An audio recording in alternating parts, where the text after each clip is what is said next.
So, would I be able? I would not be able to see what you have on screen. If you want, I can share that too. Wait, let me just do that if you want.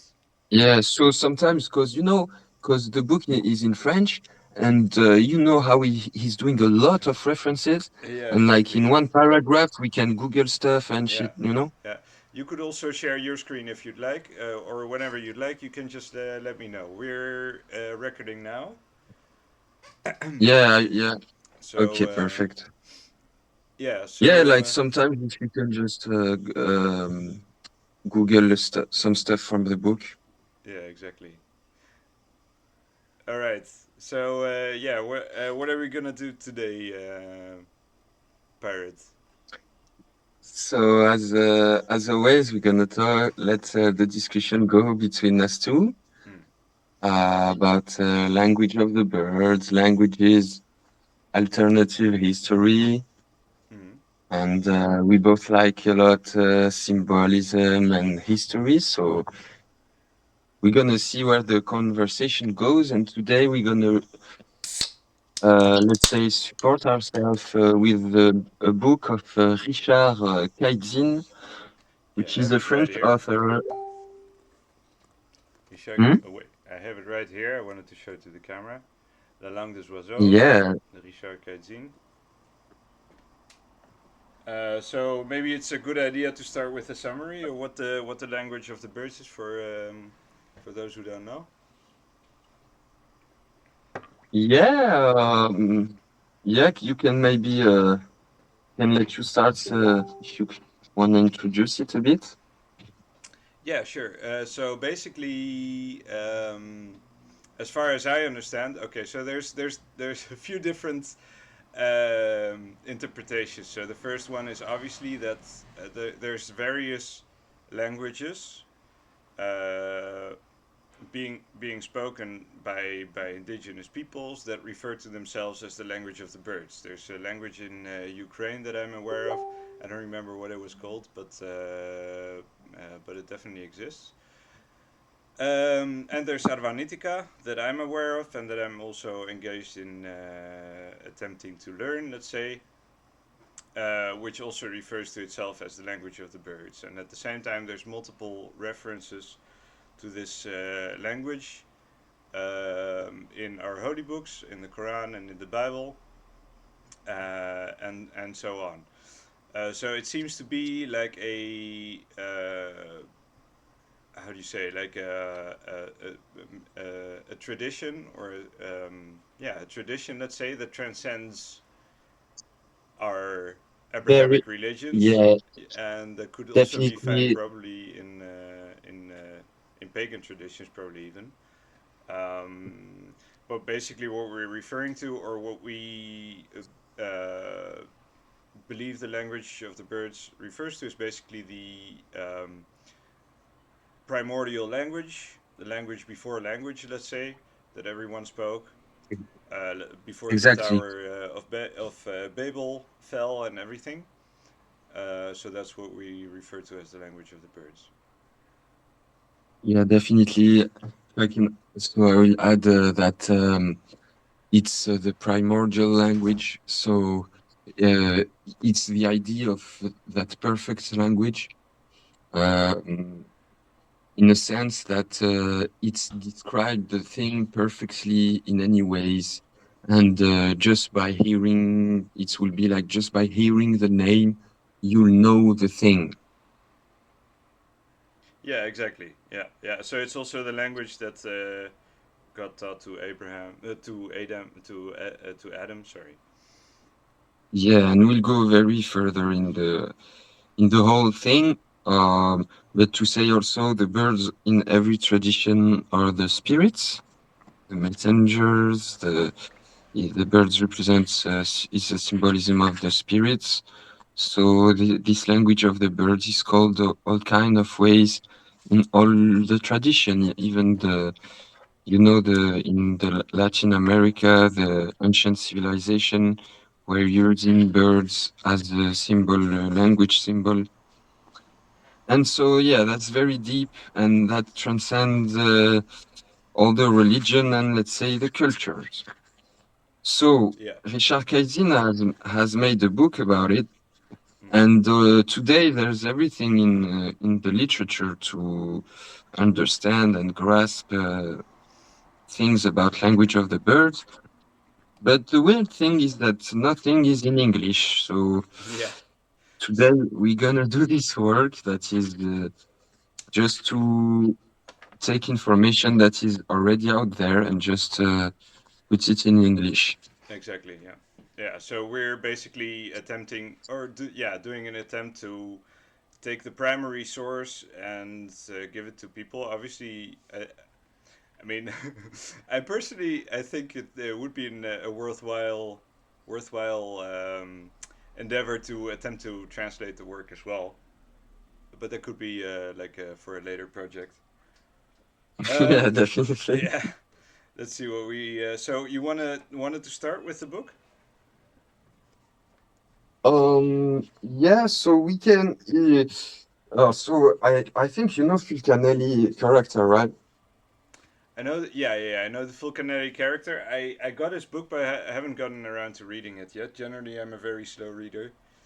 Um, So, so if you know the character and the story around it, if you can just like say a bit about like Fulcanelli, because we're gonna talk well, about him a yeah, bit yeah, yeah, yeah. Well, in the way. how about you do that? Mhm. Because I don't know that much about his background and stuff. I just know Yeah, that so he, yeah, Fulcanelli is so he's a writer of the 20th century, so mm-hmm. very recent. Yeah, And the why everyone talk about him is because he's a known writer. He's anonymous, yeah, and there's this whole mystery around who is it, and many people suspected many different various famous and talented author of the time. mm-hmm. And so, yeah, that's a mystery. And he wrote a book that is called The Mystery of the Cathedrals. Yeah, And here he talks about the language of the birds, and he calls it also the green language. yeah, And so for him, so I'm gonna go with the book. Fulcanelli is telling that the language of the Pelagians was the archaic Greek, yeah, and that this archaic Greek, this archaic Greeks, which was the language of the Pelagians, mm-hmm. is to be found all around Europe and even in the slang in various regions of France and even in the argot de Paris, in Paris. Mm. And so um, that is linked with the fact that today we've talked about that before about the supposedly Latin origin of French language and the Latin languages. Mm-hmm. But today, even amongst academic linguists, we there's a debate, and today we are more tend to think that they are more. It's more like French has more roots, has more links with Greek than with Latin. Yeah, And so Fulcanelli confirms it, saying that this archaic Greek and the Pelagians are at the origin of the French language.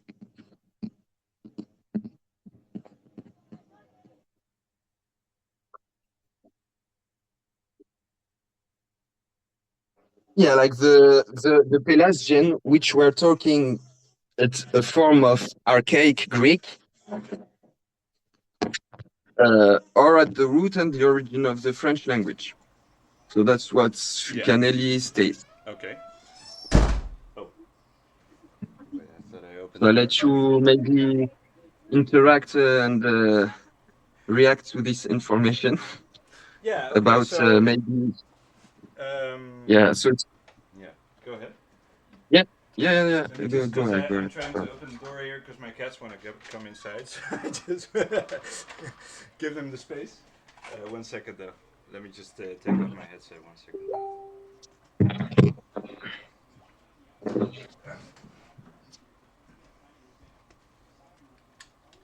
Sorry, that's very unprofessional, but at any rate. So, okay, so Okay. the claim is that the Pelasgian Well, we know that the Pelasgians are the first peoples that settled Europe, right? So it's no, it, you know, if that's true, it's no surprise that the Pelasgian language would be the original language of Europe, let's say, Yeah. right? So that's a place to start, I guess. In yeah, so personally, in how far it's Greek, it's kind of tough to say because I've come to kind of question the antiquity of the Greek language lately. Obviously, there's Arvanite, which is also debatable whether it is, whether it is or isn't older than they say it is, because obviously the mainstream claim is that they came to Greece in the Middle Ages, but the language itself has roots that are ancient and that are probably older than Greek. So we find those same roots in the Homeric dialect of the Greek language. So in that case, and he refers to the Pelasgians and everything. So in that case, Yeah, even those in could be remnants of the Pelasgian language in the Greek language. yeah, But and even obviously, at the same time, in the Arab, yeah. Go ahead. yeah, even in the Arabic, very close to Greek Mm. on many words. Many, like basic and fundamental words and meaning are the same. Mm. Um,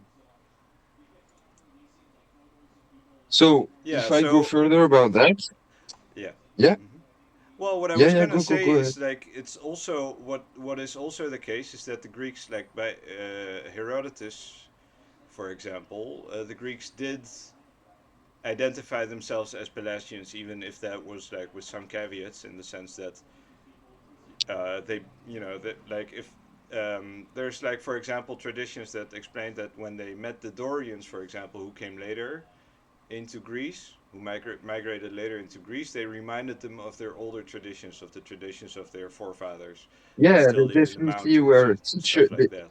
So it's the idea that the Pelagian were going around and teaching and educating the people they met, like Well, I don't sharing. know about yeah, okay, maybe, probably, yeah, yeah, yeah, yeah, yeah. But what I'm trying to say is that because the thing is that they identify their ancestors as Pelasgian, and they were the primitive people that were still living in the mountains and stuff. So it's a kind of a different take on because and that's where gets kind of difficult for me. For example, if we talk about Cadmus and stuff, right? So you have Cadmus, who invented the Greek alphabet, and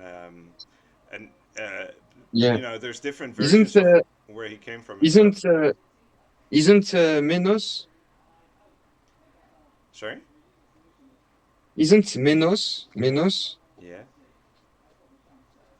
the guy who invented the Greek language? No, no, no, no, no, no. It's not the guy who invented. No, no, no. Minos was just a Cretan king, a Minoan king. I mean, he gave the name Minoan to the Minoan civilization that comes from his name. But yeah, no. So the inventor of the alphabet, the Greek alphabet, was is Cadmus, and he. So the story goes that he originally went on a trip to find his sister Europa, and he also had he was with two brothers, I think. One of them was Phoenix, and the other one I don't remember what he was called. But they went on a trip around the Mediterranean, but they couldn't find, or maybe even beyond, I don't know. But they couldn't find Europa, so they abandoned their search. They even went to an oracle who told them that they wouldn't find her. So they abandoned the search, and then instead, what he did is he found a number, or like he found a group of like scholars who are referred to by Herodotus as Yephirei. Yephirei, so that's technically like that would mean the bridge makers. Um, The what? The what makers? the Sorry. bridge makers. Yeah, Okay, bridge. yeah. Okay, interesting. Um, what's going on? Why? I, I I have the impression that my sound is not picking up, and probably have to start from scratch.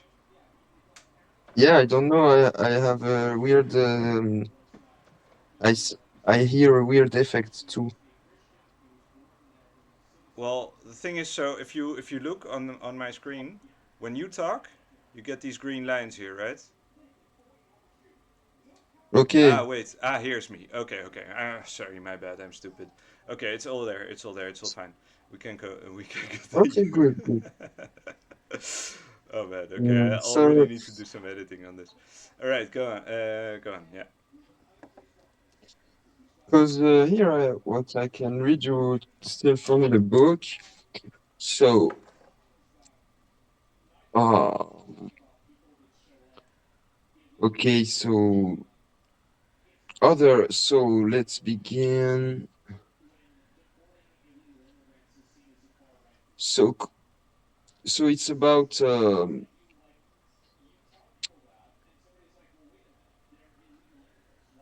the tradition that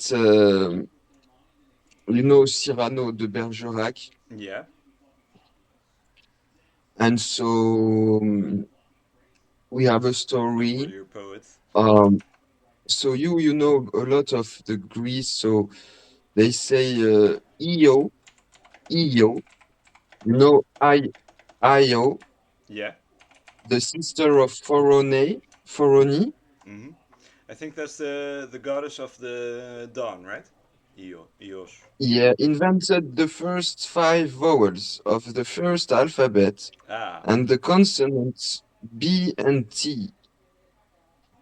Okay. Then Palamed, son of Nauplius, Mm. Palamidis. invent, invented the 11th other consonants. Mm-hmm. Her- Hermes converted these sounds into letters Hmm. in shape of coins, and uh, and he introduced the writing uh,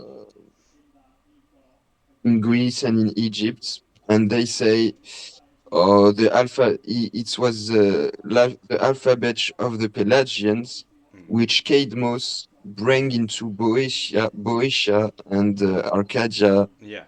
and stuff.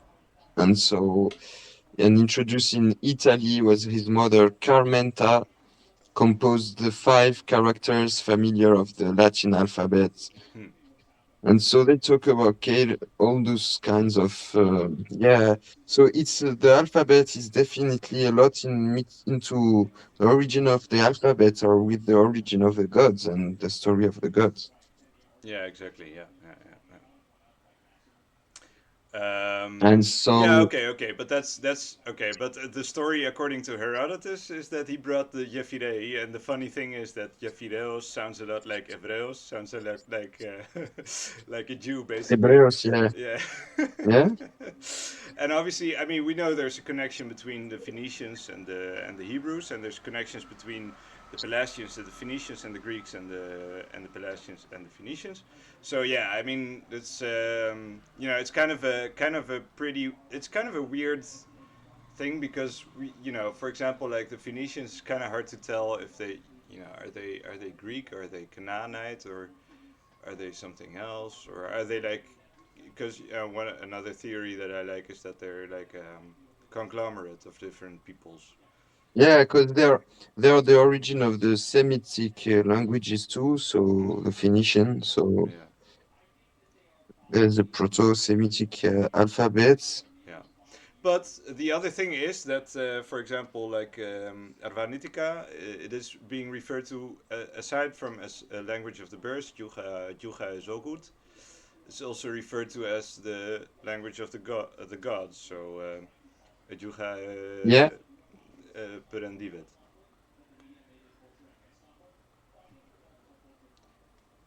which is also pretty and interesting. so And Kaidin has referred to it as that as well. as yeah. And so, if we go back to this archaic Greek, which was the language of the Pelagians, which is today can be considered um, even on the official academical level, a more probable origin to the French than compared to Latin. Mm. And so this was a language. So Cajun here states that it's a phonetic language based only on assonance. Mm. Assonance. Where, Do you what's have that? it, this one? What is assonance? So let me traduce assonance. Is it with Um, two S's? yeah, once Assonance. again, it's resemblance of sounds between syllables of nearby words arising particularly from rhyming and two or more stressed words. It's like killed, called, curled, fail, full. Okay, okay, okay. So yeah, okay. So It's basically, hmm, mhm. because it's not a rhyme. They don't rhyme. They're It's different. phonetic. It's based on phonetic and on the phonetic resemblance of stuff, Yeah. and it doesn't take account of the orthograph, Uh-huh. which Mm-hmm. rigor, because orthograph has a rigor, is a stop to the curious spirits and make inacceptable all speculation outside the rule of grammars. Yeah. So that's a problem, and that's why it's when you stop looking at the orthograph and grammar, then you start being free like a bird, and you release like a bit the chains, and you can unlock the true meanings behind the words that are encoded in the words. Yeah. Okay. But I mean, at the same time, that also makes meanings kind of random. I don't know if that's I don't know if that's the goal. Because everything is related. So that's the statement of Fulcanelli saying it's not taking count of orthograph Mm-hmm. because it's a frame. I don't know how to say it's stop you from from the reflection. Yeah. It Okay. make you heavy a bit. You're like, oh no, here it's a S, here it's a V, and here it's a B, so it's not the same. Blah blah blah. Here there's two S Mm. and here they're not. So, Yeah. like people who stick to grammar, you will show them two words that are obviously related and they will tell you, no, it's not. Yeah. Okay. I understand. Mm-hmm. And that's because they don't want to go beyond the orthograph and the grammar. Yeah. Um, Yeah. It's an interesting thing because the thing is like you can't like in academic research and stuff you can't really bring that up because they will it's just not it's no, no, just not no. the way they think. Actually, Like it's if just how you put it together. But people on the highest level, I mean, no, I on the understand, linguistical. and I think so. Like, because the thing is, like, the way I have approached the subject as well. If it's different when you refer to the language of the birds that you're researching like a divine primordial language or whatever. And you could even the way I do it, for example, I write poetry anyway, so I can make up any whatever meanings I want if I want, Yeah, and that's because at kind of the what end I of the do. day, I mean, language serve man and not the opposite. Mm. And Yeah, also exactly. I agree. Yeah. this idea of a primordial language, I mean, it's not reachable. No, it's of an course, of course. idea. Yeah, It's of just course, it's an idea. Yeah. so, but it makes But the us language of the learn birds about. is, and that's the thing. Yeah, I think it's a way to understand how language works. Hmm. And when you have the underlying, I don't know, mindset that makes you realize how language works, it makes you very easier to read and write and make poetry. And that's why all the classical, let's say, authors have made a lot of references in their works to this language of the birds. Yeah. And we will find a lot of guys that are and it's very old. I mean, people do that since a long time. And so other authors pretend that language of the bird was the first language, and they make it go until antiquity to Adam, the first man, Yeah. Well, I just mentioned that which theory earlier as well. Yeah. yeah, which they go back to Adam and they say he used it to impose, um, according to God's instruction, the names of the things. Yeah. Exactly. Yeah. And I mean, beyond that myth, it's probable that at the origin the language was not articulated but whistled. Yeah. Hey, by the way, we have whistling languages in Greece. Like we have Yeah, and all villages where around they. the world, Yeah, in Albania too, by the way. It's very common in like mountainous areas, obviously, because you have big definitely. distances and stuff, so they communicate via whistling with echo and stuff. Yeah, it's pretty interesting, and it's pretty complex too. You can actually convey Yeah, like a whole sentence and things like that. Yeah, there's also videos of and I can also Bushmans. whistle, by You the way. know, I can do the the bird this, whistle. Yeah, damn, that was a bear. yeah, yeah, You kept free that bird. yeah. Exactly. Yeah. Um, Yeah, Cindy is and already so looking. Where's the bird? She's trying to catch it now. and so after the language, I mean, ev had an evolution and was at first constituted just by consonants Hmm. and was structured later by the adding of vowels. Yeah. And the language, the reason of being of the language is to be the vehicle, the carrier of the verb, the logos, the vibration, the universal dynamism. Hmm. So that's the meaning of cabal. Cabal means a horse, means caballo in Espanol, Yeah. and caballo is the horse. Yeah. And I got so just the thing. it's the, Just I got just the wait. Where is it? Just the analogy for that for the horse. It's not just the horse. I mean, obviously it is the horse, but there's different cultures and yeah, different approaches to how horses are used. So you could also definitely, interpret it as the chariot.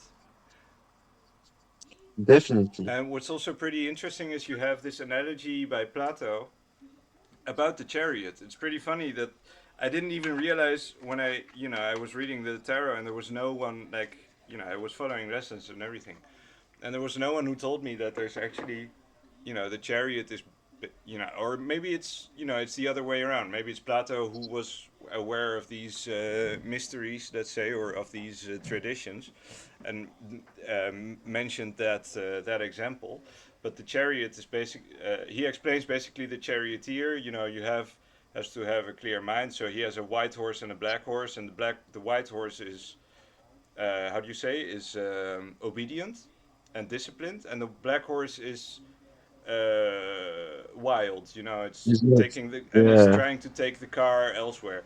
So it's the rebel. charioteer has to rely on the white horse to steer the black horse in the right direction, while the black horse obviously has the raw power, let's say, that he needs to actually get the work done. So there's kind of this balance that you need to between light and dark, and between Yeah, kind of civilizing our wild side and things like that. Yeah, interesting stuff. But yeah, the chariot's about control and stuff as well. And I guess you could say the Kabbalah is as well about it is spiritual definitely about self-control. control. It is definitely about control. And that horse, which is wild, remind me of a Bob Marley interview Hmm. when they ask him about weed, and he's like, they forbid weed because it makes you rebel. Yeah, The interviewer is like, but it makes you rebel and shit, and Bob Marley said, rebel against what?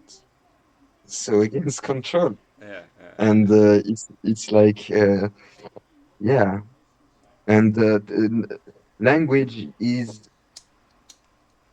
if you don't control the language controls you. Yeah. Yeah, oh, I agree with that. It's pretty funny now that you mention it because I thought of that earlier as well. You know, I told you recently, I think it would be interesting for the audience as well. I told you about Richard Dawkins, right? And about what was it? The the watchmaker or something, the smart watchmaker. He had a book about memes, you know? I don't remember the title. But Okay. basically his basic theory is that you know you have a cultural equivalent of genetics, right? So we, like as human beings, consist of like genes that are accumulated throughout the centuries and millennia, you know, with evolution and stuff, and they procreate, and it's natural selection, and basically whatever remains, that's basically what we are. And so he says there's a similar like an equivalent for like culture. So a cultural gene, the cultural genetics, let's say, is called memetics, and it's called, and the genes are called the memes, right? So language and traditions and habits and beliefs and everything are memes. And the theory is in Definitely, his yeah. mind, in his thing, that the like the words themselves, or like let's talk, you know, let's limit it to language, just to explain this idea better.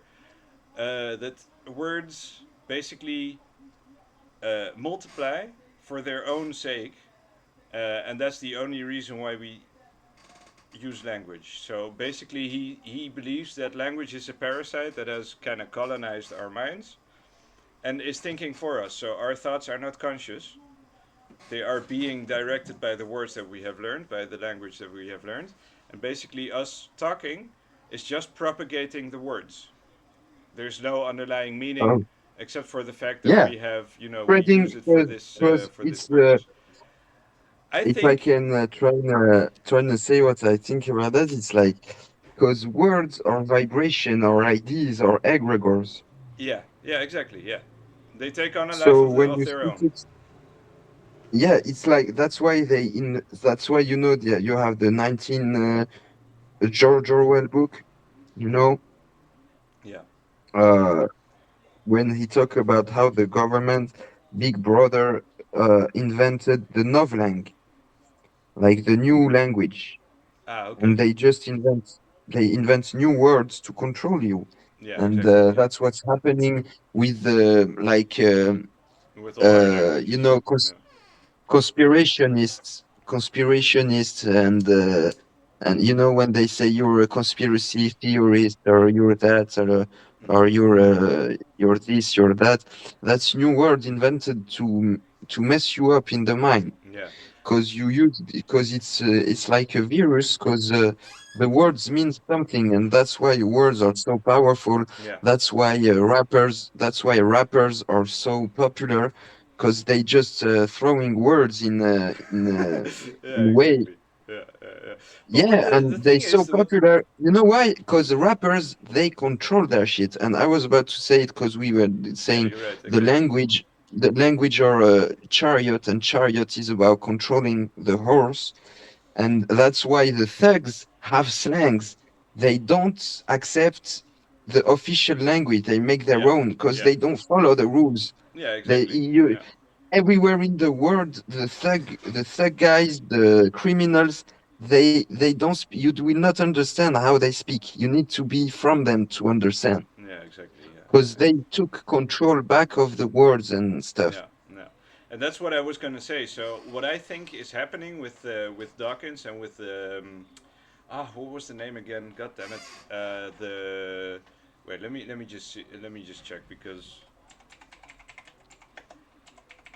this is pretty important.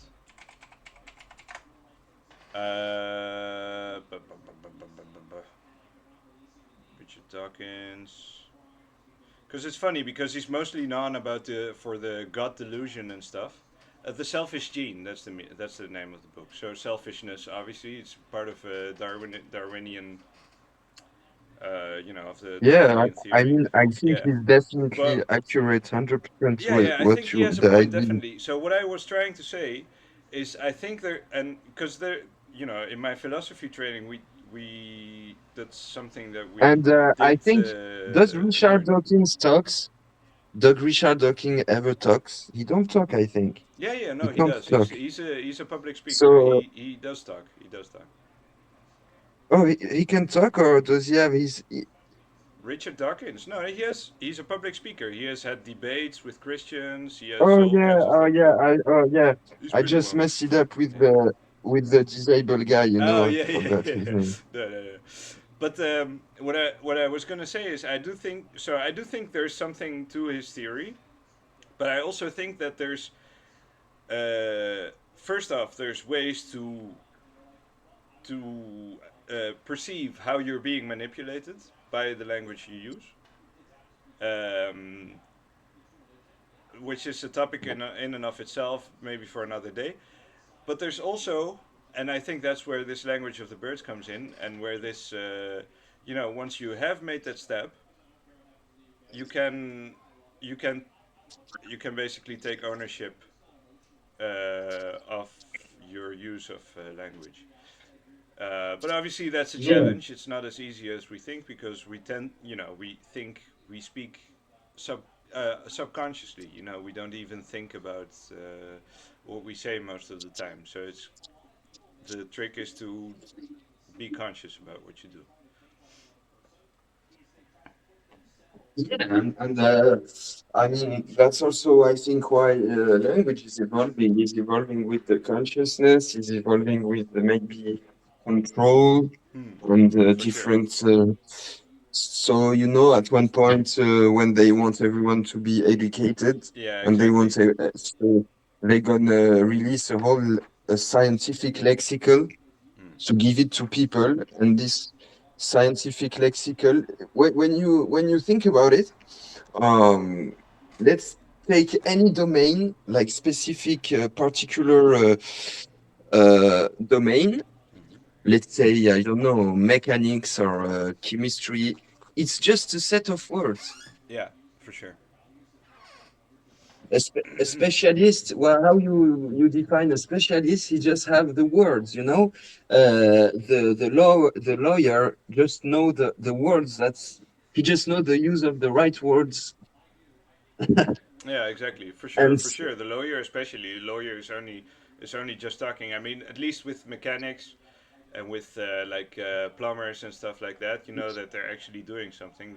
You have material. no, You but they're have like if they speak, if two plumbers speak together yeah, about you a won't problem, understand you will neither, not of course. understand. Yeah, Yeah, and the doctors the same. Like when you yeah, go to for sure. when you have an urgency and you have a big problem and you go to the hospital and they all talk about your case, you don't understand shit about what's happening. Yeah. There's another philosopher that because wrote they about have this that. whole. That's Ludwig Wittgenstein. He also wrote about slang, like yeah, slang basically, like the not so much like the business jargon and things like that. You know, like what builders would use among each Yeah, other and business stuff like that. jargon. Yeah, Yeah, and he also claims that language is basically doesn't have an inherent meaning, but it's just a game. Let's say a language game that we know the rules of and we follow them basically. But yeah, I don't know. Those things are a bit reductive, but I yeah, think they're still important perspectives to have. And Ludwig Wittgenstein is pretty entertaining to read actually. So I can definitely recommend that. Yeah. All right. When I yeah. get into So the I mean book that's for yeah. you said I mean, chapter so seven, it's right? what. Yeah, we can maybe. Oh, let me get back the book. Um, so page. I was Page page 60, 34. 60. I was. Yeah, but I would like to finish with the page 34. Okay, okay. So I was saying the language, his reason to be is to be the vehicle of the verb with the big V, with the Yeah. capital V, the logos. Le And verbe. it's Yeah. certain that the Egyptians knew the language of the birds, or the Hermetic Cabal. That's Mm-hmm. another term to talk about language of the birds. And we have a testimony. It's an evocation extract from the papyrus of Leyde. Leyde. Yeah, it's where I studied. I think Okay. in And Leiden. so it says, I invoke you, you the most powerful of the gods, which have created everything, you born from yourself, the all seeing, without being seen. I invoke you under the name that you possess in the language of the birds, in the language of the hieroglyph, in the language of the Jews, in the language of the Egyptians, Mm. and so and so. So he talks about language, he says the language of the birds first. Yeah. Uh, what papyrus is that? And Is this, that Egyptian? y- yeah, it's laid papyrus. Wait, let me check that. But why does he mention it? Why does he mention the language of the Egyptians when it's already in Egyptian? I mean, we could fact check the papyrus. Let me see. Yeah, Leiden papyrus. Yeah, papyrus X. Codex written in Greek. Ah, okay, it's written in Greek. It's not in Egyptian. 250 AD. So I suspect this is then from the Ptolemaic era, then in Egypt, right? Yeah. Yeah. Yeah, Look, he's I didn't. I look at the wiki to see maybe I don't know what the time of it and yeah 250 AD is what they say. okay. So that's around it's Roman Empire times. So it's probably the Ptolemaic or post Ptolemaic era. It's probably like during Hellenism in Egypt where they were already speaking Greek. Yeah, so yeah, to say it's an old it has this reference everywhere. Mm-hmm. Mm-hmm. Also, the Inca, this language was the language of the Inca at the time of the Spanish invasions. The ancient author name it lengua general, the universal language, Mm-hmm. or lengua cortesana. Cortesana means The the courtesan. language of the court, Ah, the okay, language okay. of the court, The language of the courtesans. which means the diplomatic language. Yeah, yeah, yeah. Diplomatic from diplo, double, double meaning language. You know what's funny? Diploma has a double meaning. Not actually diploma itself, but the word diplomat, diplomatis in Greek. has a double meaning. Yeah, So you have the diploma, which is just a paper folded in two, right? yeah, But you also have diplomatis, which means double-eyed. He has four eyes or something, or he has a double eye. You know? yeah. So you see, So he's extra watchful, I guess you could say. Well, obviously, I don't know if that's true, but anyway, it's pretty interesting. mm, just searching for a lighter right now. Yeah. So page 34. So I think I've pretty finished with the page. Ah, okay. Um, Let me see if I La can langue des oiseaux est la première des read langues. more about it. Et ils en font So yeah, it remonter was la about the langue. Inca. They used the diplomatic language, the language cortesanal, universal language, courts language, Hmm. which has a double signification correspondence, which corresponds with a double science. One is apparent in front, and one is profound, deep inside. Hmm. Um, the Okay. Cabal, Yeah. which is not the Cabal, which is different than the Hebraic Cabal. We don't talk about the Jew thing here. Okay. We talk about We don't do the that here. word Cabal. We don't. Yeah. No, no, but it's really No, I even him understand. in I the book. understand. He said Yeah, yeah. to not. We're not talking It's about the not the Kabbalah. Let's say Hebraic we're not. Cabal. Yeah, yeah. Yeah, it's an introduction as the study of all the sciences. This is a word from l'Abbé Perroquet, you know, which means the parrot, Abbé the parrot in French, which he said that in the 17th century. The Kabbal is an introduction about all the sciences. So the language of the birds is that an introduction. You will touch all the sciences because you will touch the true meaning of the word, and let's say you will break the shell of the words to access the deeper knowledge that is hidden in the words because it's a vehicle. Hmm. Yeah. So now I will search for my fucking For your letter. yeah. Bro. Yeah. How gliders run away. Yeah, I know, right? They should call them flighters because they fly away. Definitely, bro. And when you have one, you have like two or three, like plenties. And when you search for one, there's There's no none. to be found. Yeah. There's only that one who don't work already. Actually, the chapter I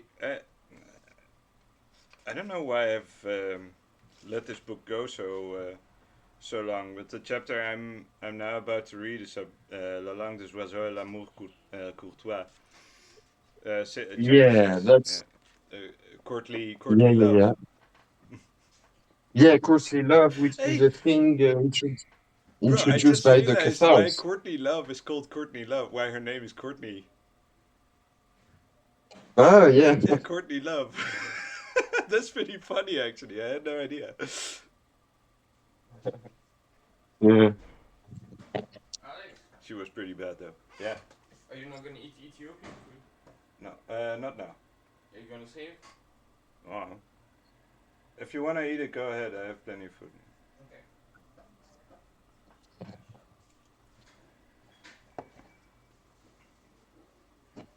So yeah. But we can just stop 5 minutes so I find my a fucking way to light a cigarette. I mean, we can look. We've gone for like 50 minutes now. I think it's a good place to stop. If you'd like, we can make a second attempt. I think this went pretty well. We just talked about stuff. We can do a recap if you'd like, and we can close this down, and we can keep talking privately if you'd like. I mean, I could keep up just if I found a fucking lighter. Okay, sure. Then we'll make this part one, and then we'll do part two. Okay, All right. Okay. Okay. All right. See you guys. I'm just See you in the trying next to one. find something.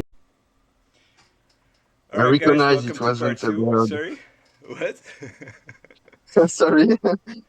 I said I recognize it wasn't a bird. Okay, yeah, okay, yeah. It wasn't my best. Like, it works best. My whistling does. When when I'm well hydrated, when I've drunk enough water and my mouth is nice and moist. Okay. Mm. Speaking of which, So yeah, we can, yeah, we can go back. Yeah, sorry, I quitted you. should probably roll another cigarette as well. But yeah, okay. So where were we in the last episode? Because Why you let's laugh? Why see. you laugh? Sorry.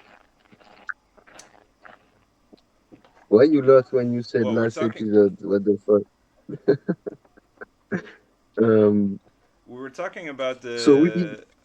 about jargon, about breaking up words, breaking the shell of words to find out the hidden meaning. Let's say.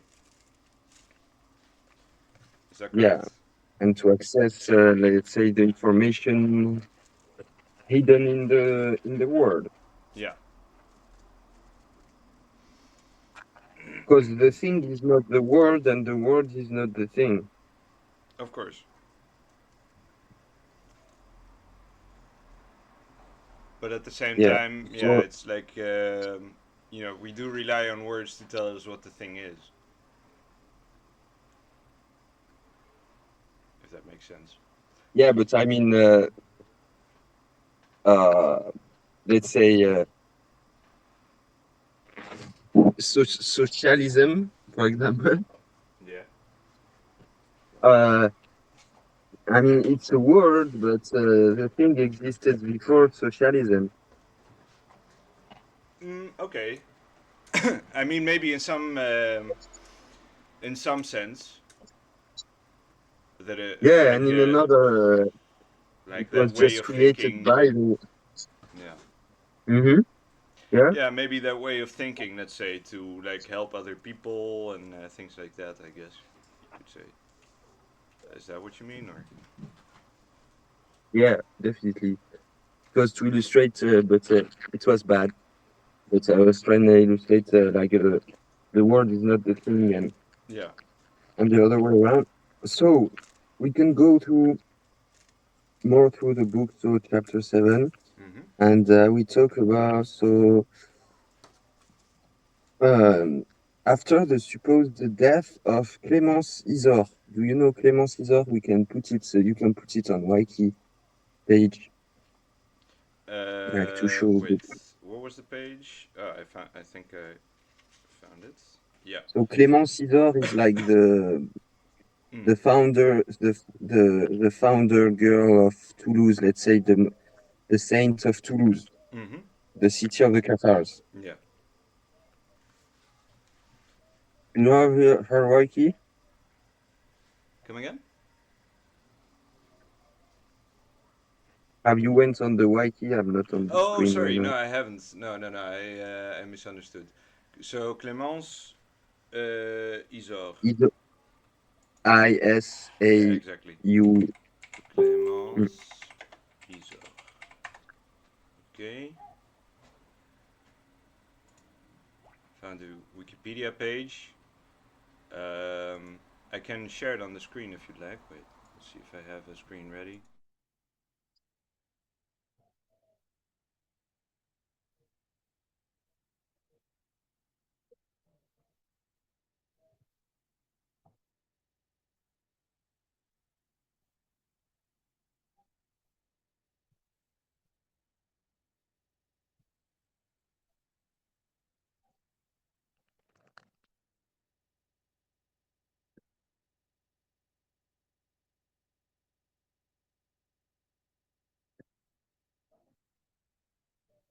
mm-hmm.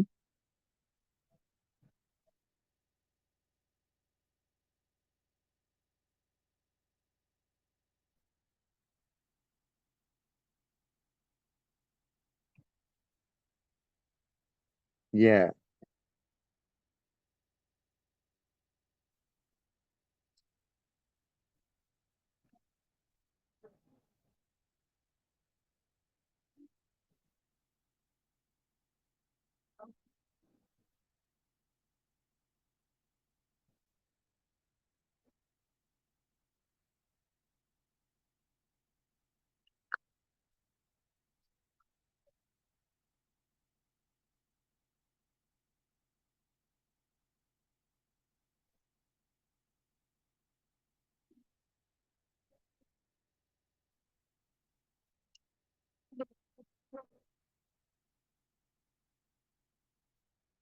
So Richard Kadzin is aware of alternative history. Even he's an old guy, he died now.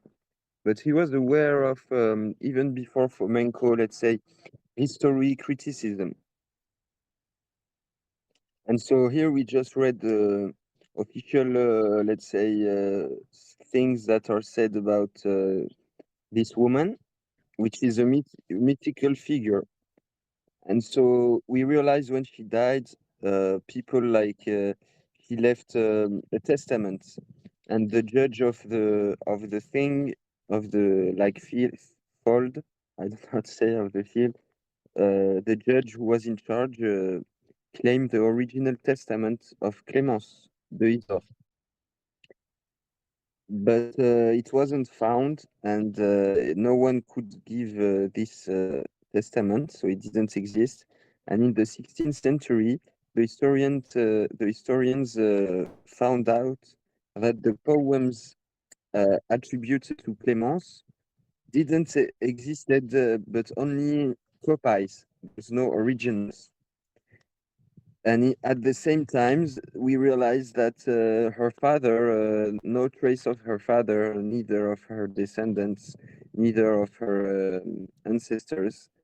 And they established that the Count of Toulouse never existed. Isoré, his father, never existed. Actually, we have no trace of him. We found out that the tomb, the mausolée of Clémence de Isor was constructed 1 century after the death of her, and the four markets that we attributed that we attribute her the foundation. We say she founded those four markets, and they existed very well before her birth. And so we people admitted that it was only a fiction, a character to serve certain causes, and it's an allegory. Yeah. So we need to see this story as an allegory, and it's like she was like the avatar of the troubadour, so the singer of the Middle Ages, the Cathar singers who were doing poetry and singing the poetry everywhere. Yeah. They were singing about you said it like Courtney love, Courtney Love. Yeah. and so she was like this lady, you do you do poetry for, and she was a virgin, which means she was pure. She was rejecting marriage, like all the Cathars, and she excelled in the what we can call gay science, which means a double language, a language which has double meaning.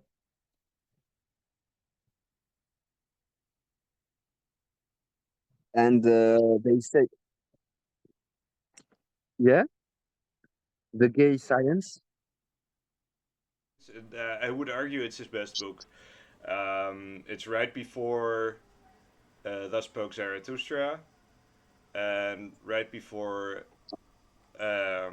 which is before Beyond Good and Evil, which is another one of his best works. Zarathustra is interesting as well, but it's kind of like I don't know. I don't know. I prefer his normal like his aphorisms and stuff.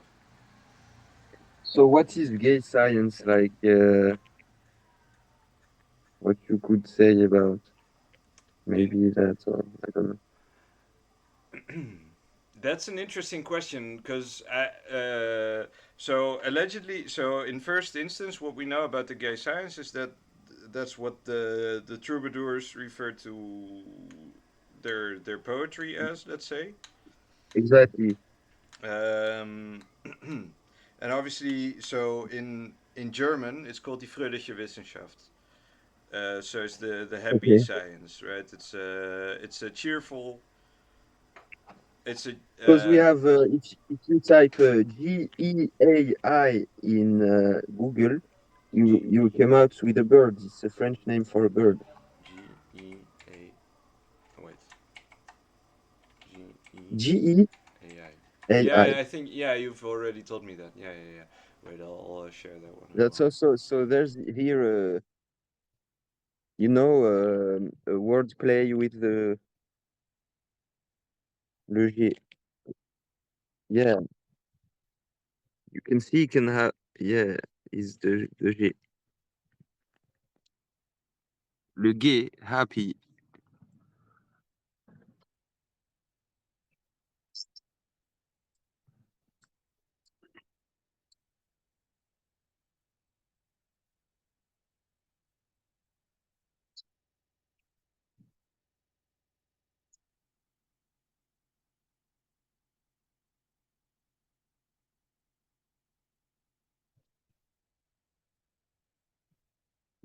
I mean, definitely, yeah.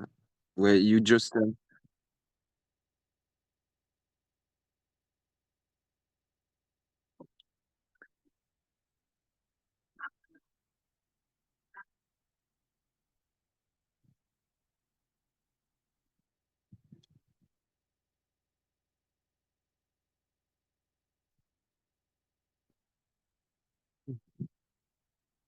yeah, by the way, which is the beginning of the Muslim profession of faith, is that there is no God. Like there is no living God. So God is dead. Is that true? Where does it? Where is that the Shahada? It's yeah, it says La ilaha, which means no gods. Yeah, no God but God. Yeah, but no God first. There's Yeah, two steps. yeah, okay, okay, okay. But that's interesting because okay, so now you're awakening all kinds of or how do you say unlocking core memories because like at philosophy, there's an we did a whole class about um, a book by Heidegger about a concept by Leibniz. It's confusing. Just don't think about it. But the Yeah, point is like it's about an axiom that Leibniz wrote, which goes nichts ist ohne Grund, which means nothing is without reason, right? Nothing is without yeah, reason. So yeah, it's like saying it's either you could say everything has a reason, or nothing is without reason. Nothing does not have a reason. you know, so it's kind of a yeah. double That's speak as that's well. Yeah, yeah, definitely. and And the point is it's important even that he selected this formulation. It's important that he said and we nothing is yeah, I without reason. get I get you. It's a double meaning when you put it like that. Yeah. And that's what we're talking about right now. It's we just going and looking the this mindset of double meanings of things, and that make us, I think, more near to the truth mindset, to the mindset to find the truth and to be nearest to the truth as possible Mm. in philosophy, in spirituality, because um, for example, the Hermetic teaching, the first one of the first core Hermetic teaching is to say that um, everything is true and fake at the same time, and you can argue, you can take a position, Mm. argue it, and it's true, and then take the exact opposite one, Exactly. and it's true too. Yeah, that's how I And think about at it both, as well. yeah. yeah, and but at the same, like, two people are totally opposed views and have totally opposed views on one thing. Yeah. They both They they both are both right. are Yeah. and wrong at the same time. Mm. And exactly. Yeah. so yes, that's a nice double meaning stuff, and fixed, not fixed as a tree, but more let's say mobile as a bird. Yeah. Make you more. I don't know, like gymnasts. I don't know how to say the word for gymnasts. You know how they can stretch themselves. Yeah. Yeah. Exactly. Yeah. It's So if we go further on the yeah. Mhm. No, go ahead. So if we go further on the gay science, because we gonna start reaching the points I really wanted to share Hmm. with you. So Clémence de Isor, which is a fictional character. So it's Sure. a story we've been told to understand stuff. It's just like um, when you do stories for children, so there's a meaning. Mm-hmm. So her father name was Lucius.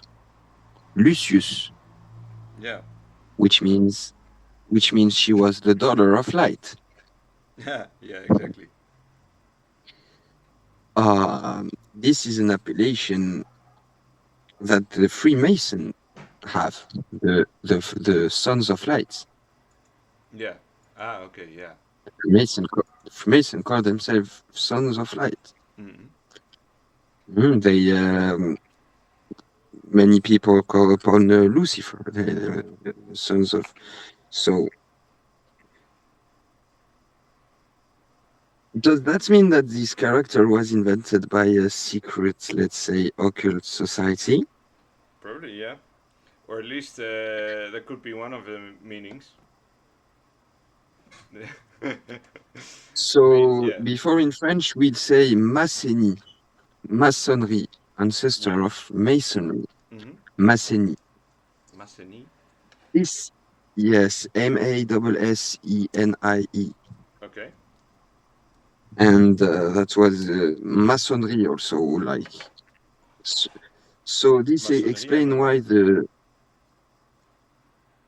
why this lady is in a temple with two columns and with these flowers, Oh yeah. and you can see that, I got another card to show yeah, you.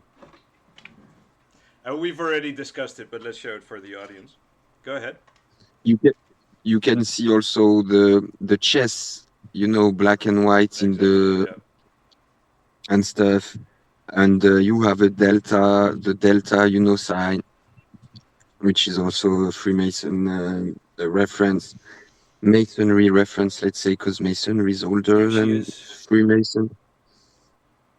And so there's this whole mystification that the population of Toulouse believed in this story during centuries, Yeah. Here according she is. to By official. the way, if you've seen the High Priestess Clémence d'Isor. Oh, yeah.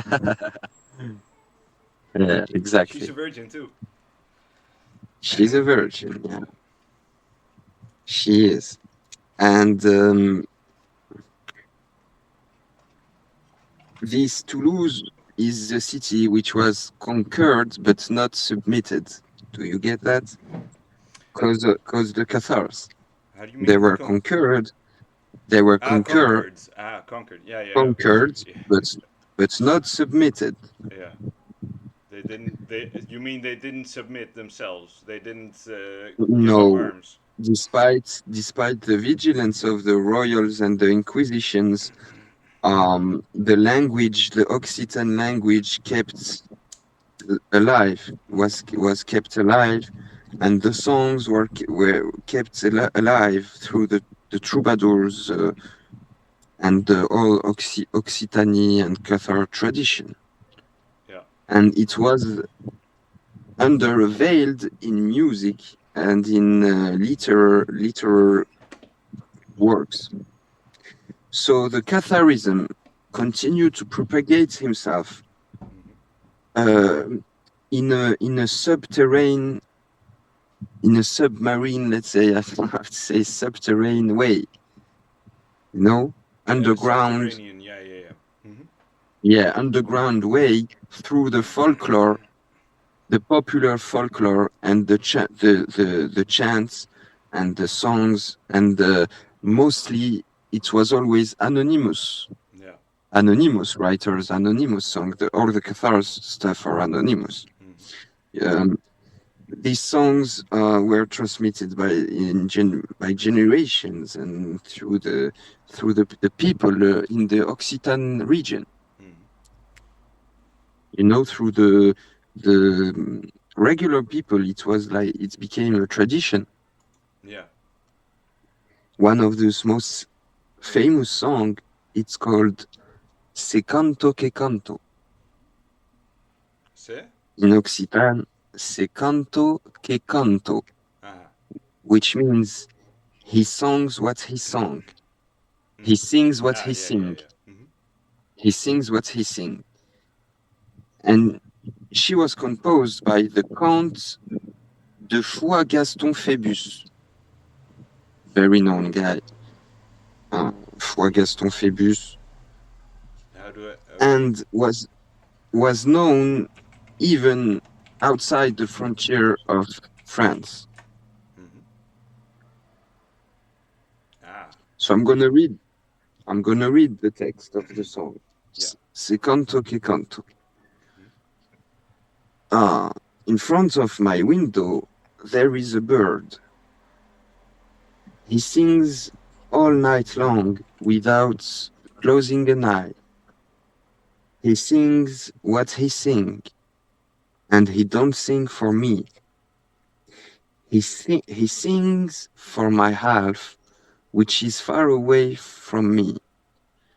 In front of my window there's an almond tree, which makes white flowers as paper. Those mountains which are so high prevent me to see my love where he is. If I knew where I can see her, where I can meet her, I will cross the water without fearing to sink, to drown, to sink. Mm-hmm. They are high, very high, but they will fall down and my love will be closer to me.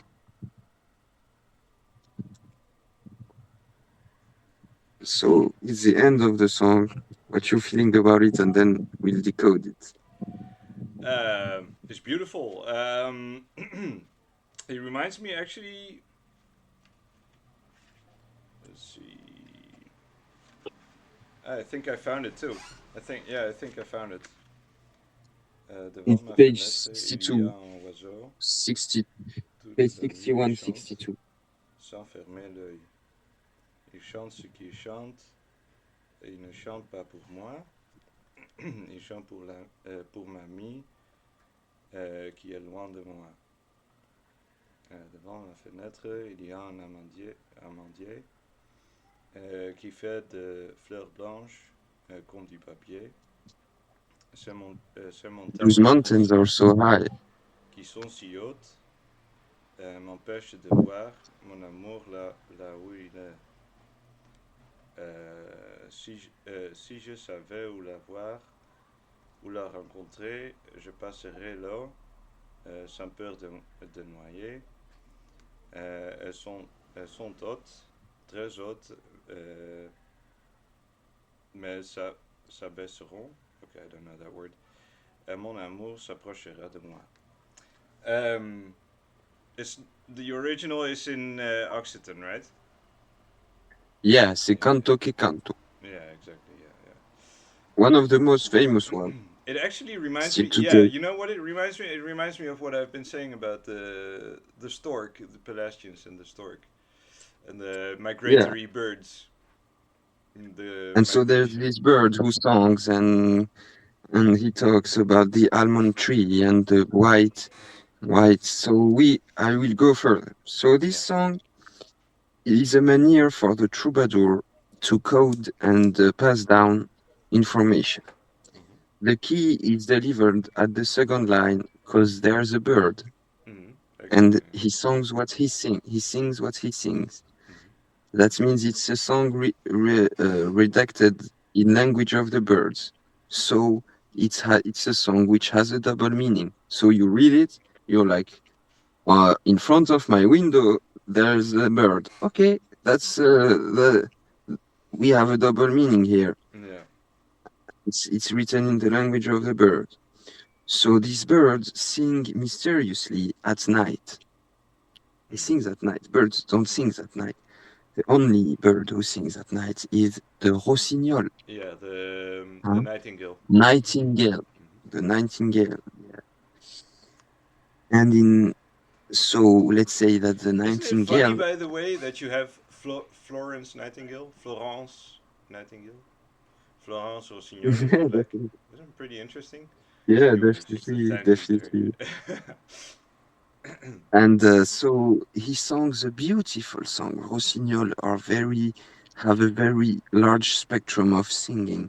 They are amazing. I mean, I'm sure you have heard once before, and they're very beautiful singer. Mm-hmm. And they have their pelage, their how we say their feather is very tern. I mean, they're not colorful birds. Mm-hmm. They're very discreet birds. You don't remark it. They're not like this shiny bird, That's gonna be Yep. more but powerful. they sing so well. So they hide themselves in a way. They hide their game. Yeah. It's a bird who hide his game. He sings so well, but when you see him, he's not shiny. He has no colors. He's gray, you Yeah, know, yeah, exactly. Yeah, yeah. It's a very neutral bird, very humble. very humble. But at night he sings. And according to the tradition, it was a nightingale, the Saint Friday, which sings the Passion of Christ, betrayed by Judas. Mm. So Christian references here, and consequences. This song tells us about the nights, the dark nights, the repression, Yeah, the Inquisition.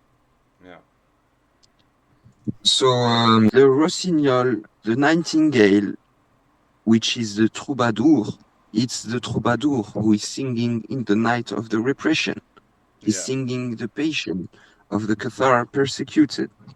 It's He interesting. Yeah. sing, but he don't sing openly. He sing symbolically in a way to be understood only by the ones which the text is addressed for. It's a slang. It's an argot. Yeah. Let's remark that he sings for a lady, which is very far. It's the Cathar Church is like his face, which is in exile. He Mm-hmm. cannot he's under Inquisition. His love is far away, Mm. unreachable. But why evoke the almond tree which do white flowers? Those flowers tell us that they are so white, and in the religious art, we have the images of the mystical almond, Mm. you know, the vulva. I thought the almond Okay? was the glans, was the penis. No, it's in the And not only mystical that, almond. it's the The pineal mystical gland. vulva is in all the paintings surrounding the characters, the Virgin and the Christ. Yeah, okay, You that's know, true. Yeah, yeah, yeah. But I you wouldn't say can I wouldn't maybe you can find no, no, no. I maybe if wouldn't you call type that. I wouldn't this, call that the almond. That's the womb. That's like the vesica piscis, right? So that's a it different. Like is. it's a flower. Yeah. It is. That's what we're doing the relation here. Hmm? We're doing this relation No, no, no. I with that. understand, but I, the thing is like the almond. The way I see it, the almond is like because we find that like in Druidic tradition and the druid, the Drew, is the almond tree. It's it is in fact the almond. So the almond is the most important tree in the. Oh Hmm. wait, was it the almond or was it the birch? No, I'm not sure, or something like that. Well, anyway, the almond is still pretty important. So the almond, as far as I know, the almond is, it's the nut with the little head, right? That's the almond, right? I'm not getting it wrong, right? So the No, no. almond, as far as I know, it's first off it's a seed that falls into the ground to grow a new tree, Yeah, you know but it it's has a really strong shell, yeah, but inside you have this so beautiful and delicate seed yeah, full of fat, you nutrients. know. Yeah, exactly. Yeah. Hmm. And so the almond has a double. We talk in this song. It talk about the almond. Hmm. The almond has shell, a double shell, Yeah, very resistant, which have inside the fruit very um, savorful. I don't know how to say. Very wonderful and very adapt to the represent. So it's very adapted to the representation of the esoteric knowledge. yeah. It's a representation of the of the esoteric knowledge, which can be acquired only. Oni,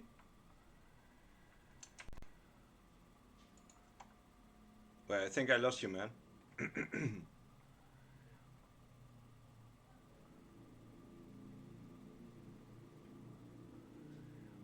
If you can just Ah, pause yeah, it. you're back. You're back. You're back. You're fine.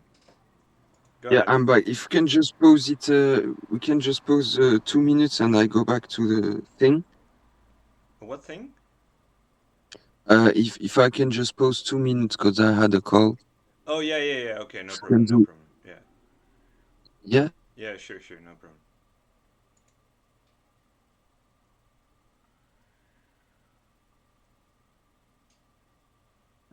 I can end my call and call back. Yeah. Go ahead. Hmm. Okay. Okay, so where So were we we with gonna run. Clemence? Yes. So we were with Clémence Deisor, and I've read a poetry which is called Se Canto che Canto, which is one of the most famous songs of Qatar, Hmm. of the Cathars, which is still today. And so we statued that it's a nightingale which is singing because he's singing at night. The nightingale is very humble bird because he's not colorful. Hmm. So he's representing the troubadour which is singing at night. Yeah, Very yeah. beautiful song. So Hmm. he has a good knowledge, very deep knowledge, but he's not shiny. He's humble and he's hiding, and he's singing in the night because it's the repression, the Inquisition. Hmm. You know what's funny? We have the same And narrative in Greece that they allegedly had these night schools where they went to learn Greek during Ottoman rule. yeah, and us under the far I can go back as an Algerian.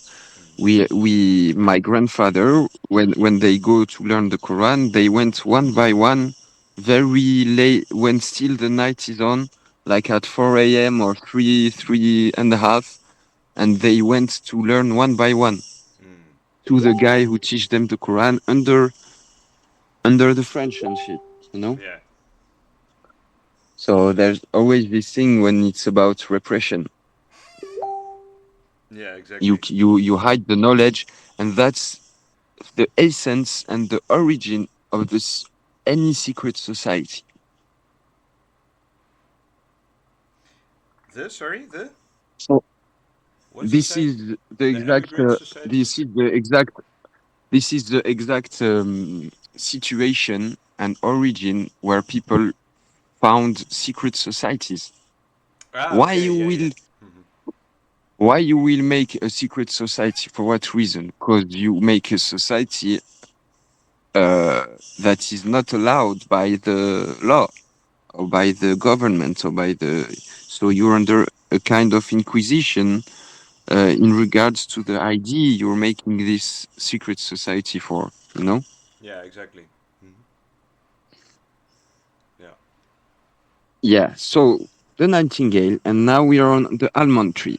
So you were arguing about, you were telling me it's not the same as the vulva Mm. and the vesica piscis.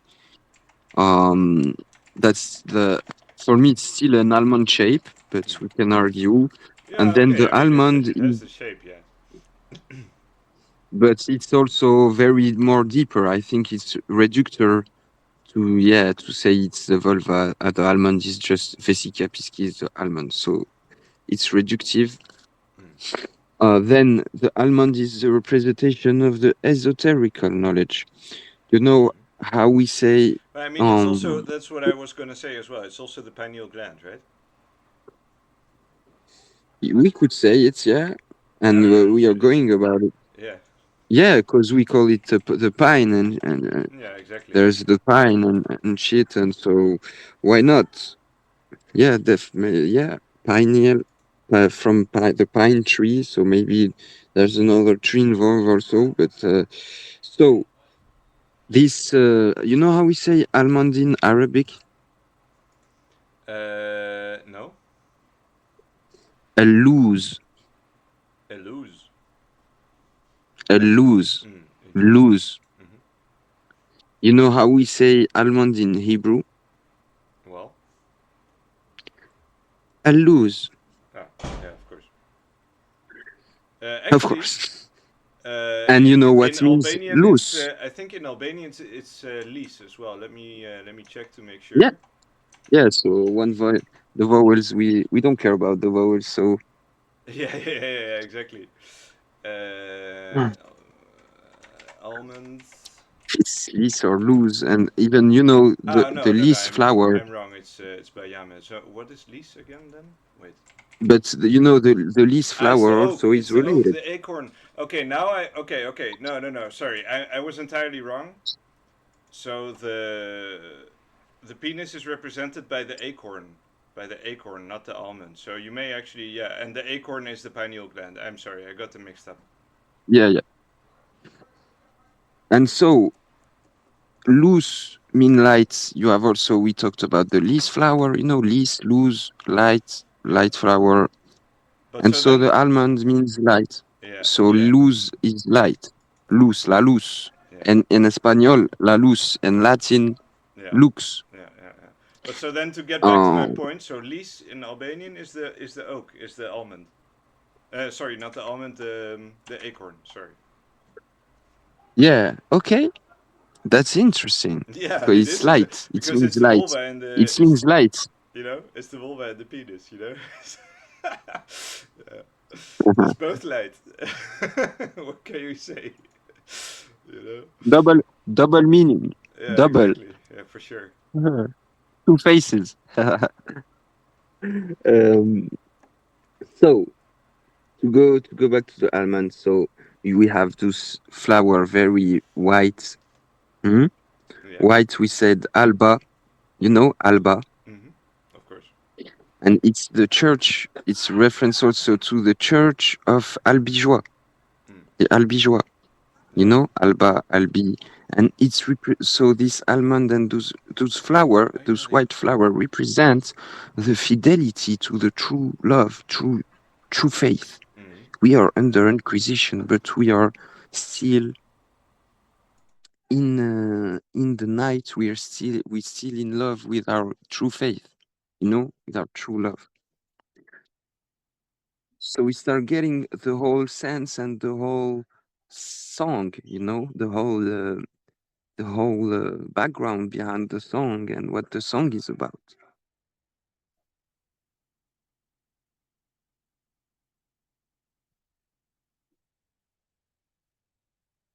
Yeah,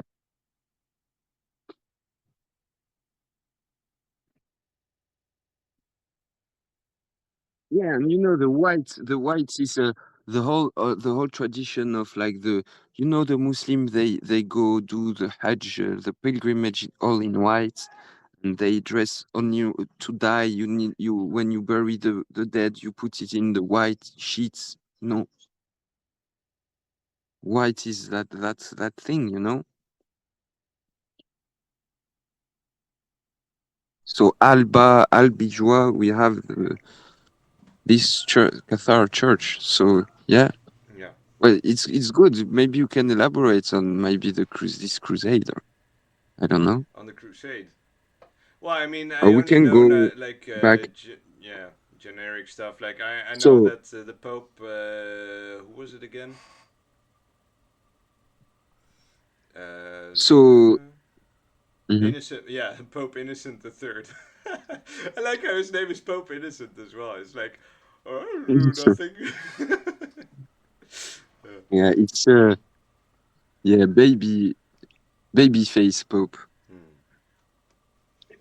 Hmm. Um, so we have in if we doubt all this interpretation, the Occitan language, because the song is originally Occitan. Hmm. The almond tree is called Amelia. Hmm. You know this name Amelia? Amelia, yeah, of It's a course. name also. Hmm. Yeah. Amelia. Amelia means in Qatar the almond tree, Hmm. and that means the one who is not black Yeah. linguistically in Occitan. Hmm. That is interesting. Yeah. The one who is not black. Yeah. So Remember the Corsican flag. You can type on Google, show the people the Corsican flag. yeah. Yeah. Was-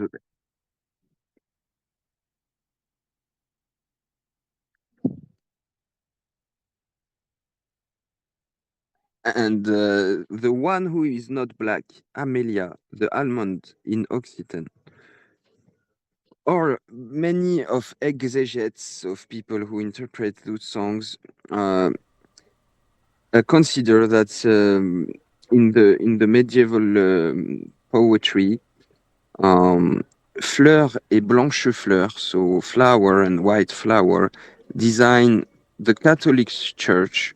Fleur, flower is the Catholic Church, and white flower is the Catholic Church. Ah, okay. Wait, what was the Yeah, Catholic Church? The Black Flower. the Catholic Church, Roman Church is flower, and blanche fleur is Hmm. fleur, and blanche fleur, white flower, is the Ah, okay. Catholic Church. Hmm. Okay. And so after the song on the same process, um, the mountain who's you know this song you have this mountain that is separating the two lovers, so the guy from his lady, Yeah. and there's those impossible obstacle make impossible the free practice of his true faith. Hmm. The last parfait, which is perfect, Hmm. which is another name for the troubadour. They were and the Cathars. They were called the perfects. Yeah. Were refugees on the other side of the Pyrenees. Okay, Yeah. in Spain, Yeah. in Spain, Hmm. for their faith, the believer was ready to cross the water. You remember in the song, Hmm. he's ready to cross the water, to die without fearing to sink, Yeah. to draw. This passage is an allusion to few very interesting things, and in the Greeks, for the Greeks, the death they they are carried by Charon, Hmm. uh, through the stream of the The the Helve, Styx. Yeah. and on, The Styx. so they're carried through the water. The Yeah. death are carried through the water, Yeah. and the Through the river Occitan, Styx. Yeah. That's what it's called. yeah, and the Occitan, which is the Occitan, that is very interesting. The Occitan word, which is like I don't fear to sink in the poet, it's if I knew where to see her, where to meet her, I will cross the sea without fearing to sink. Hmm. And the words say without fearing to drown, without fearing to sink, is negar in Occitan, Okay. which is also denying, you know? Yeah, deny. yeah. I will Well, not I deny. know that. Yeah, yeah. Never Look, in it's to negate, for example. In English, we also say negate, negate. and in Yeah, it's very funny. In Dutch, we say negeren, negeren. But what is especially funny is we like to make fun of it and accentuate it wrong, so we say negeren. Sometimes, not yeah. always. So you see here, you know how they But play neger with words is a in the black man. song. Yeah. Mhm. Is a black man? Yeah, Yeah, neg. yeah, yeah, It's here, negar. So sorry for the black. I just said nigger. So yeah. it's just because it's an Occitan. It means It's to beneath. deny, renier. Uh, yeah, it's on the Corsican flag, so it's not. We're just talking about the Corsican flag, Yeah, and so it's a reference. It's a word playing negar with a sinking and with abjugating your faith. hmm, So the lady and his lover and her lover will meet again, um, like crossing those obstacles, because faith, we say faith can move mountains, you know? And so if the perfect is ready to cross the sea, um the Cathar were practicing the faith, the the fire baptism and not the water baptism. yeah. So that's interesting too. And so it's the spirit baptism, let's say, and not the baptism of the body. Baptism by Fire. There's plenty of songs with that title. I think Yeah, because fire Manowar represents the has a cool spirit. song. Yeah. You know, it's about the spirit. You know, it's the fire inside Yeah, burning. You yeah. know, Hmm. you need to keep the flame. Yeah, yeah, exactly. Ah, okay. So So you ACDC see, has a song called Baptism by Fire. Sodom has a song called Baptism of Fire.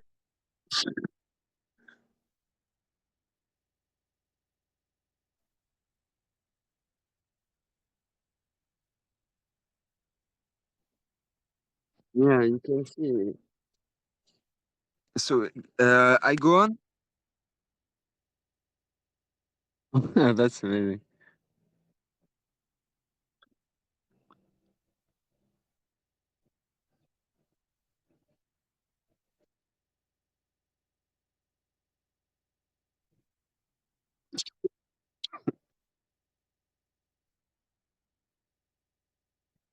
So you see, with this little Cathar poetry and song, which is one of the most famous one, Yeah. which has break through the time Mm. and has reached to us. How much influence that Um, still has. I don't know, but when we read it, it's there, Yeah. and you can see from just that song, all this thing that was extracted is true for most of all the Cathar Occitan songs. Okay, and for example, you have other songs that, and we can go through them maybe another time. And so they are very very interesting. There's a one of them which is intituled the man Bouvier, le Yeah. Bouvier bonhomme, le Bouvier bonhomme, and it calls about a Bouvier tracing his sea and he's digging the earth to hide in it a virgin. Yeah. The song the song say only the gay knows where is the place, the la cachette. How we say la cachette in English? La cachette. La cachette.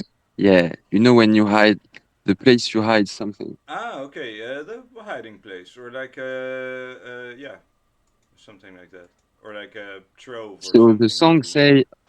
Wait, let me see the if song say Google Translate has a better idea. Go ahead. the song say only the gay knows where is the hidden place, Yeah, like where the thing the is hideout hidden. But is another the Google word. hide Hideout.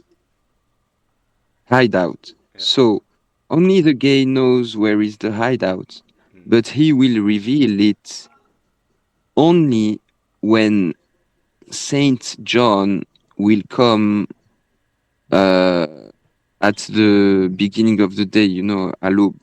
I don't know how to say. When the night is over. So only he will reveal it only when John the Baptist visit. John is the Messiah.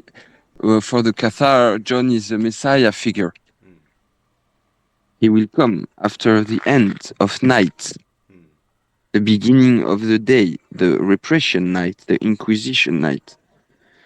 So the songs say, only the gay know where is the hideout, and he will reveal it only when Saint John will came, you know.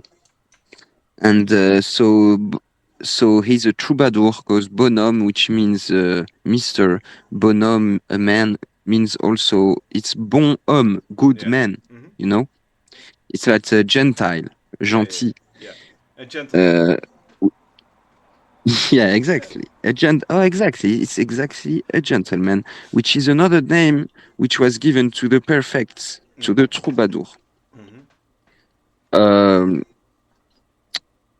so he's figured by the Virgin, and he has to occult himself Yeah.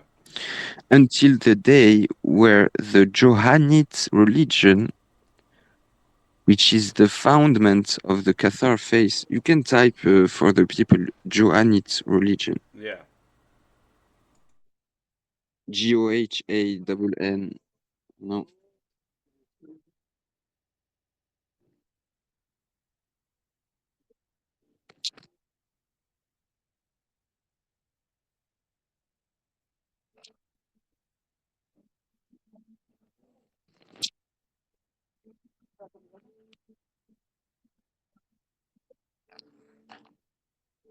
So you see, this Cathar song is seems the author is from this faith.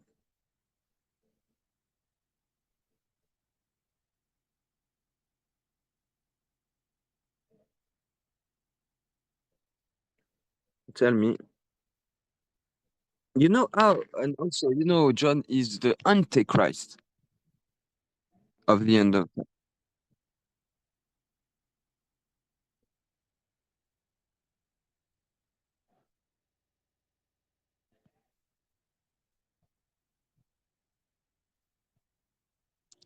Yeah, yeah, yeah. I see it very well.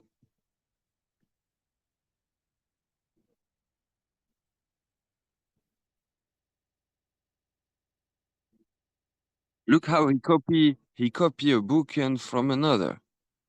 He's doing.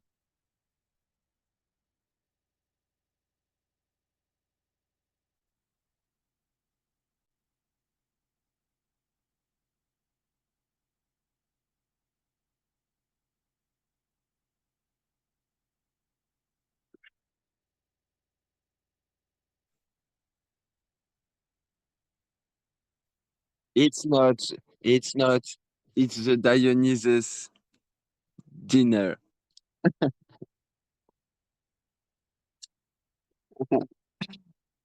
Yeah, yeah, yeah, yeah.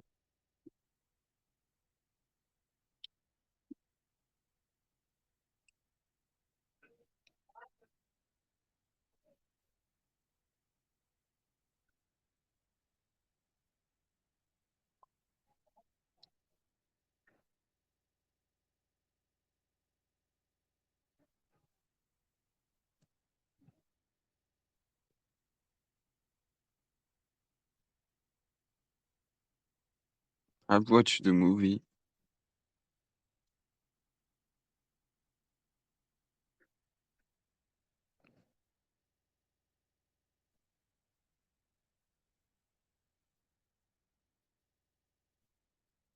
Oh, they say both. It's both. They say.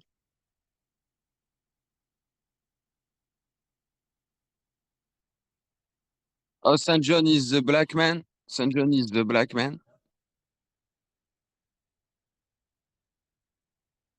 I can't. I can see your mouse. Your like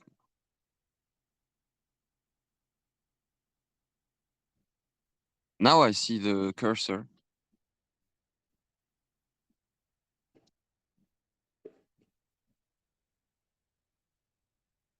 on the right of Jesus, like or but but it's a woman. It look like a woman.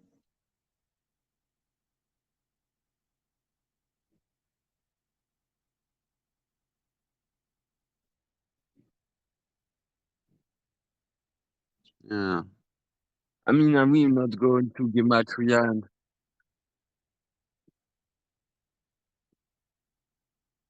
now we understand. Now we understand more how he baptized Jesus with the water.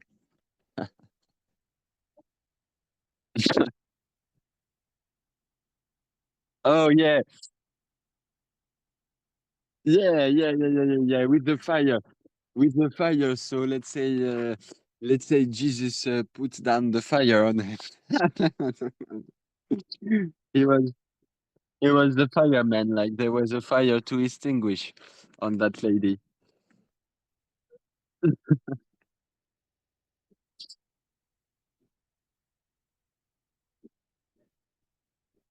I mean, some of them that I think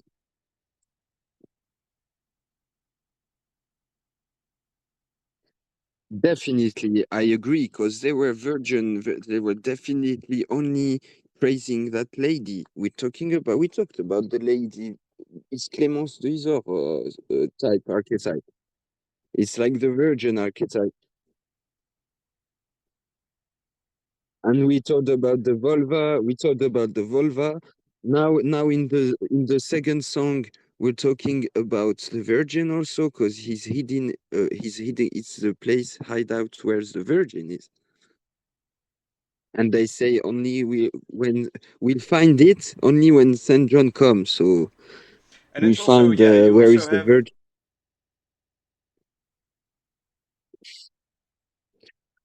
But I can say now something from yeah, yeah, red and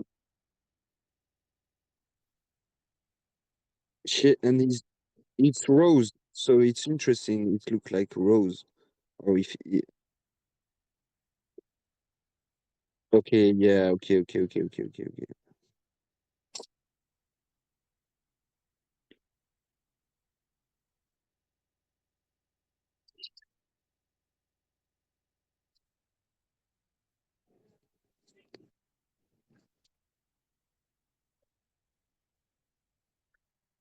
Yeah, and can you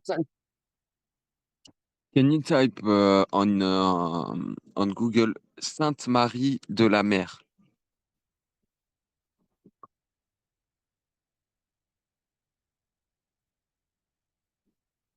Sainte Marie de la Mer. It's a village in South France. I went there. There's a gypsy pilgrimage. All the fucking gypsy of Europe, they go there. Like it's a type of gypsy, you know. They look very Arab style. They look very, typical.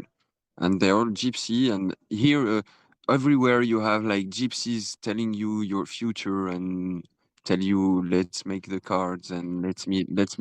In the road, the gypsies they stop you. They stop me and they took your hand and shit. And they say, let me read your hand. And then they ask you for money. If you don't give the money, if you let her read the hand, you don't give her the money, bro. You screwed. No, like they go out, like she starts yelling, and all the gypsy like they they make they're gonna make you split the money from the. So and it's a place, the gypsy pilgrimage. About they say Mary reached there from Palestine, Mary Magdalene. And look in the Wiki. They say the two saints because it's two. They say they talk about the two saints.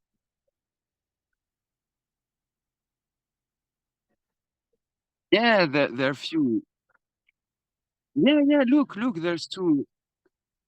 They talk about it.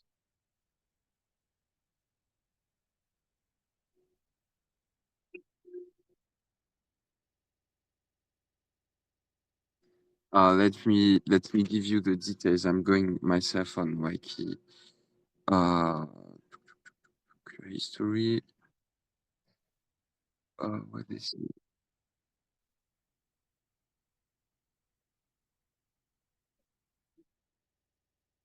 Yeah, yeah, Marie Salome. Yeah, and yeah, this is it.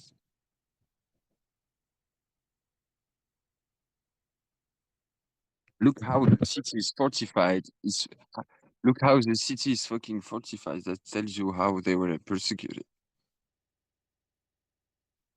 It's fucking good. Yeah, they have a pilgrimage the 24 and 25 May of and end of October for Sainte Marie Jacobée and Salome,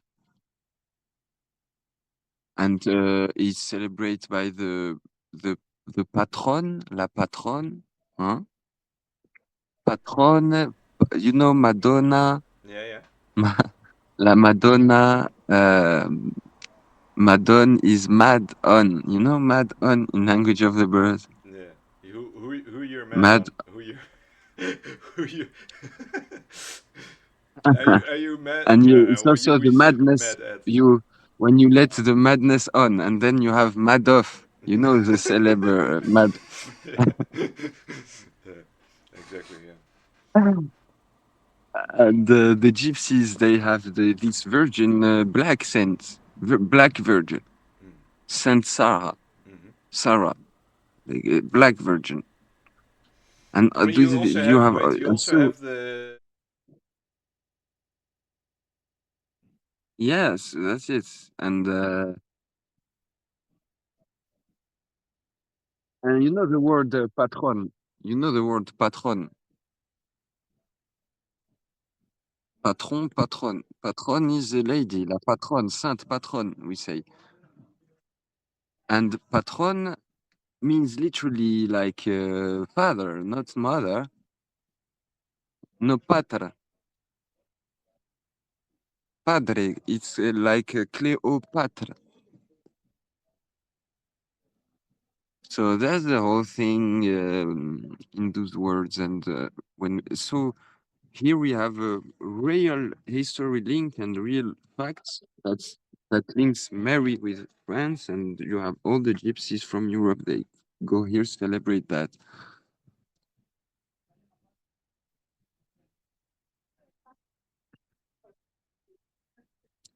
and yeah, the it's yeah, and how the Romagna definitely, and how Romagna was is Latin language surrounded by Slavic language countries, you know, uh, yeah, stuff like that, and Romania is a very mixed race country.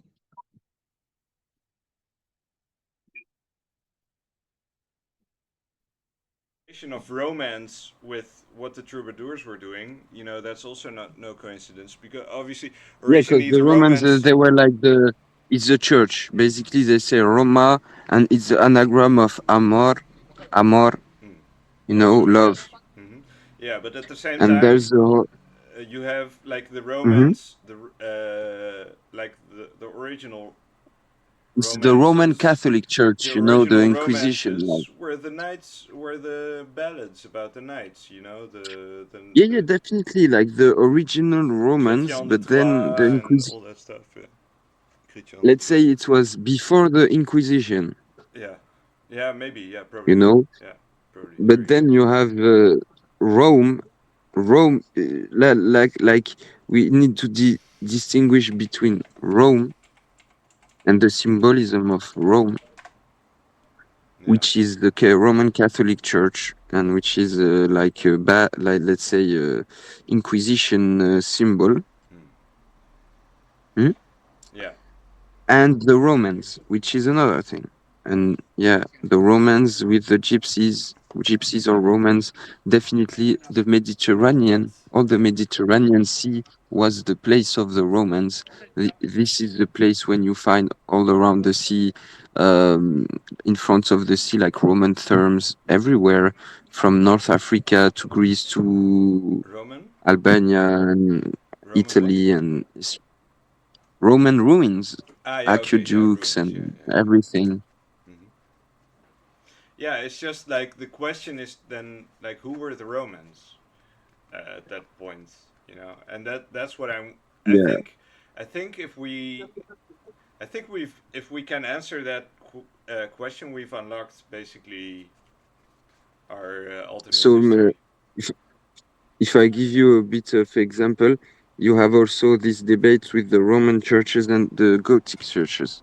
Yeah, yeah, And the Roman churches, they fit so well. The Roman churches yeah, fit so well, um, with the Roman ruins. yeah. I know. Yeah, and not just in Rome, by the way. You have them in Constantinople and Jerusalem. You have the Yeah, Roman they're pretty churches much too. integrated, and you find the Roman churches at the same place than the Roman ruins everywhere. Mm, Even they're more recent for most of them. They look even more recent, but mm, the big ones they fit perfectly with the Roman ruins. And so I think the Romans was originally like, because you have the rooms in the Quran, exactly. and so in the regards of alternative history, I think the Roman was the Pelagian. It's like talking about the Pelagians. It was like a very powerful, people, and very knowledge-wise people, and they were travelers too. And where they go, they give out their knowledge. Mm, And so I think it's very linked with the Mediterranean people and the Mediterranean Sea, even in a Semitic, in a linguistic, there are a lot of linguistic relationships. But let's go back to the Johannites, yeah. the Cathars. And so only the gay know the place. What the fuck? Only the gay know the place. And in Languedoc, in the language of you know, OC, Occitan, remember that you tell me words or memes you told about uh, OC, which is Oc language, Occitan language is also oc occult. The cult, the cult of occult. Yeah,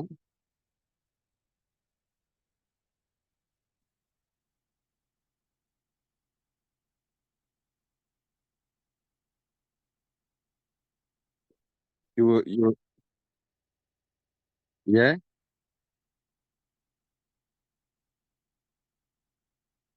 Oh my god. Oh my god. You just Those memes are language of the birds 100%. It's occult way to so people weren't people don't know how to speak. That's why on the churches you have all this gothic, art, gothic art, this slang which you just read and it's images, and people before they were aware of that, just like heraldry, all right. I don't know how to say. And so OT is the sun and the moon, an O and the moon.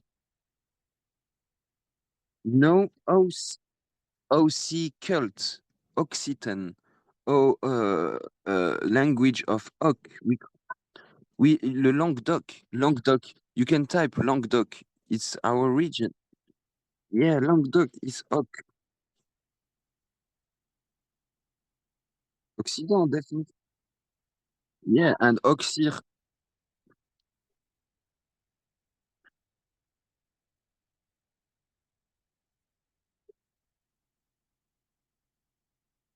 And you know, there's this old symbol.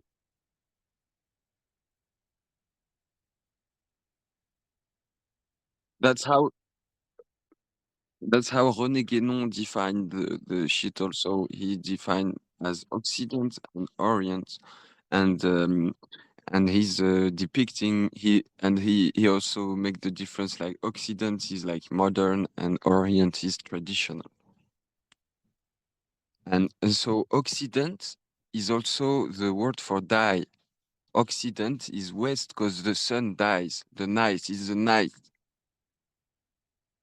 So we are still with the nightingale singing in the night of repression, of Occident. And oxyr in French with the same root, it means to die, to kill. Because oxy is because where the sun dies, west. Where the sun goes down, you know?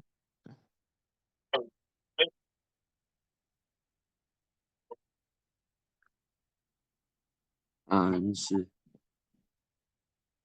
Where the sun goes down. I need to go back and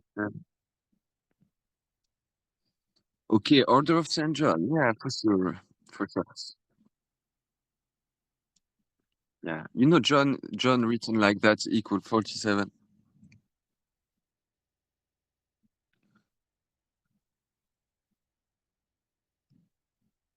And yeah, you have John Connor in the movies. You have John, I don't know, John this, John that, Johnny.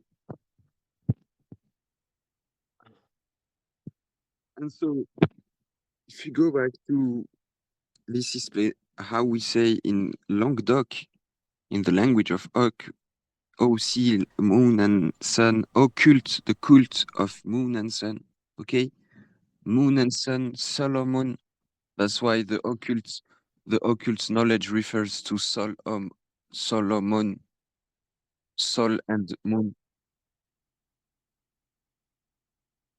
I'm telling. Yeah, it's because it's mean the red, the little red one.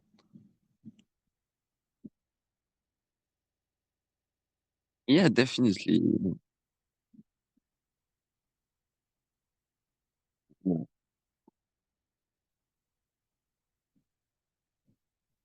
yeah, Occitanie. You see, it's the region of Occitan, Yeah. Occitanie region. Hmm.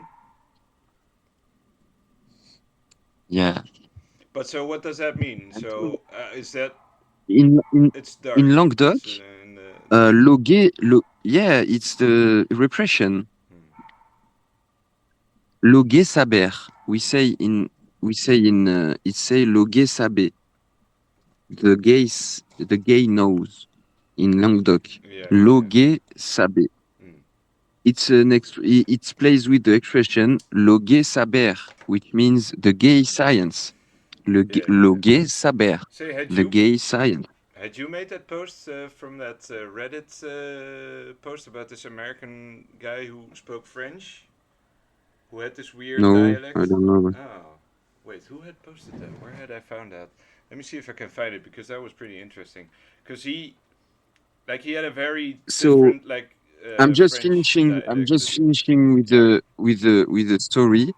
So in the song, it say only the gay knows the hidden place of the virgin and shit, and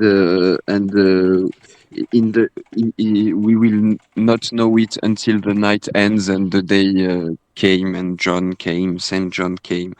And this song came from the Johannite Cathars and it's written in Languedoc. And so it's an expression, le gay saber, which is the gay science. So the where the hideout, where the place is hidden, what is hidden is the Cathar science, the gay science of is behind the gay science of the troubadour. So if you want to know what is about the face of those guys of the Cathars, you find it behind the songs of the troubadour, which are speaking a double language, and you have to play with the words and shit to find out, and that's is all about language of the bird. Yeah.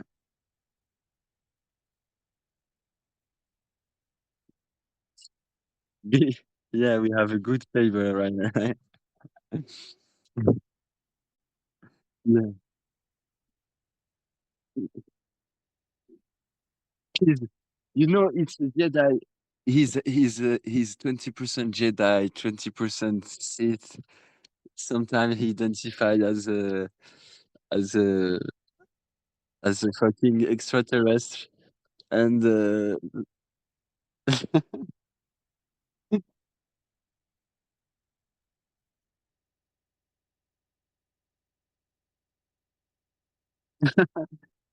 definitely it sounds the same. Yeah,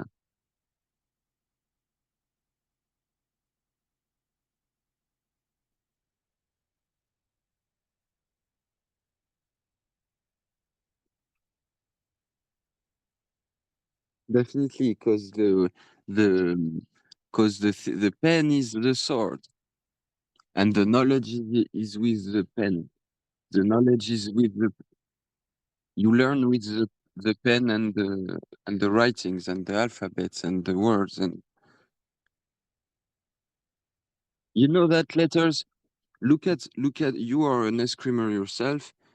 Type Arabic alphabet, so we see the Arabic alphabet. Okay.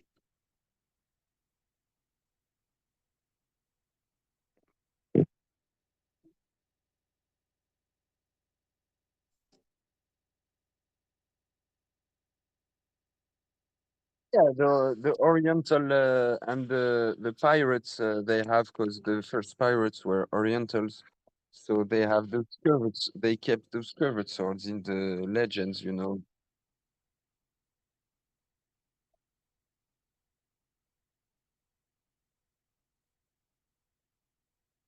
Okay,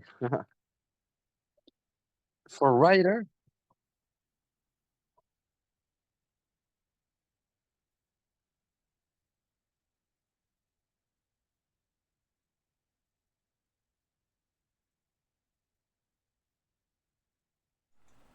So, what did you want me to search? The Arabic alphabet. Ah, yeah.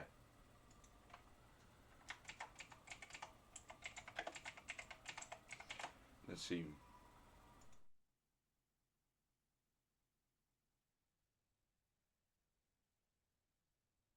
You can also do type calligraphy, add calligraphy.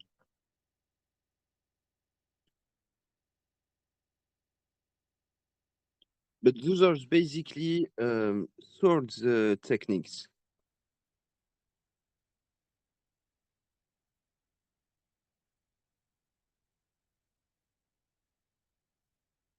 Yeah, and the dots, the dots is when you know the dots is when you're pointing,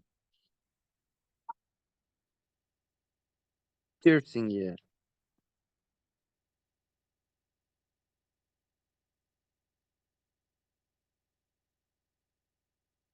yeah. You can look at the letters, and when you type calligraphy, it's more like when they write it with a pen, it's more telling, you know, with the. Of course, yeah, yeah, yeah, yeah. But I've seen that. Yeah, yeah, yeah. Let's see if we can show the people though. So this gay science, lo gay saber, we're talking about the swords. Yeah, you look, it's like swords techniques.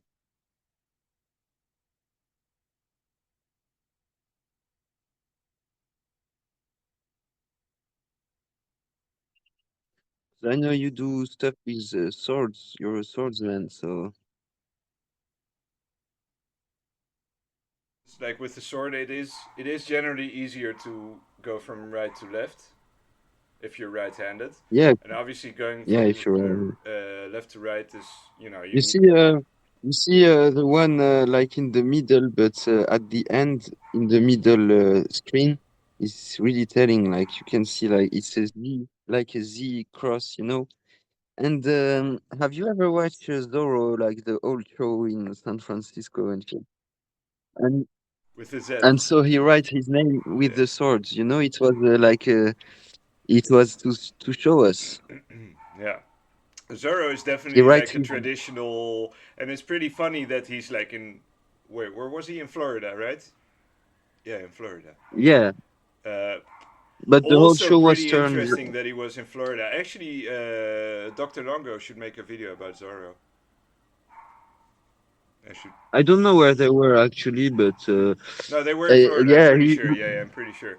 But and Zorro means the fox as well. El yeah, Zorro. definitely Mm. in Spanish. Yeah, And he writes his name with the swords in the generic in the opening. yeah. Mm. I actually suspect now that I And think about it that the picaresque is also a continuation of the troubadour tradition. yeah, so about the continuation of the troubadour, let me go further. So the gay science didn't disappear with the troubadours or les trouvères, but it was perpetuated in a in an underground manner, in an occult manner, throughout the centuries, occult ways, yeah, and it has, I mean, crossed the yeah, manner, and it has crossed the centuries and reached the 19th and the 20th century, and a lot of writers of that time, the 20th and the 19th century, are referencing to that science, and we can see they are kind of initiated to that science. Yeah. Um, so there's a lot of guys like this. Um, you have Fulcanelli definitely, who is 20 and who seems to know a lot about the Cathars. Those guys are also into alchemy. Um, the tradition of Fulcanelli, for example, the traduction of his name is the volcano, you know, Yeah, no, yeah, yeah, yeah. where the fire is hidden. Hmm. And Fulcanelli, which also mean the fire of the moon, you know, la lune. Hmm. How does that work? So, bah, Vulcan for volcano Hmm. and Nelly for for the moon. Hmm. Okay. Okay, Okay. and so the birds, every race, every different races of birds, um, are very present in all the literature Hmm. and all the symbolism in the art, right? Hmm. So we can see it through the time and through the art and through the literature, hidden a bit everywhere. And some people do it now unconsciously because it's now it's in the it's in the, let's say, the sea of ideas and that we Yeah, have exactly. Yeah, yeah, today. yeah. Hmm. And the association with the gay, which is also a bird, and which is related to the pie. I don't know how to say la pie. Let me see in English. It's a bird. You know the bird who stole shit, the Sorry. stolen the bird who stole stuff. Um, like a crow or something. Crows are Um, generally interested in like shiny items and stuff, or like a raven, or maybe I don't know. I've it, had like peacocks it's the steal my the sandwich. magpie, Ah, the magpie. Yeah, the yeah. Okay. magpie, Mhm. magpie. Yeah. So the magpie in French is if you associate the G and the P, it's GP, which means to have the view, to observe. GP, I observe, I observe. Okay, and the G le G is a bird that can talk. You can teach him how to talk. He has the vocals to talk. He's capable to talk, and is a hooped bird. He has a hoop. I don't know how to say. He has hair on his head. Like you. I don't know how to say. Oh.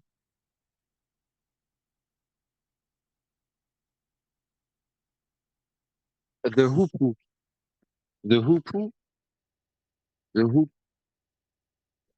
Uh, no. Um.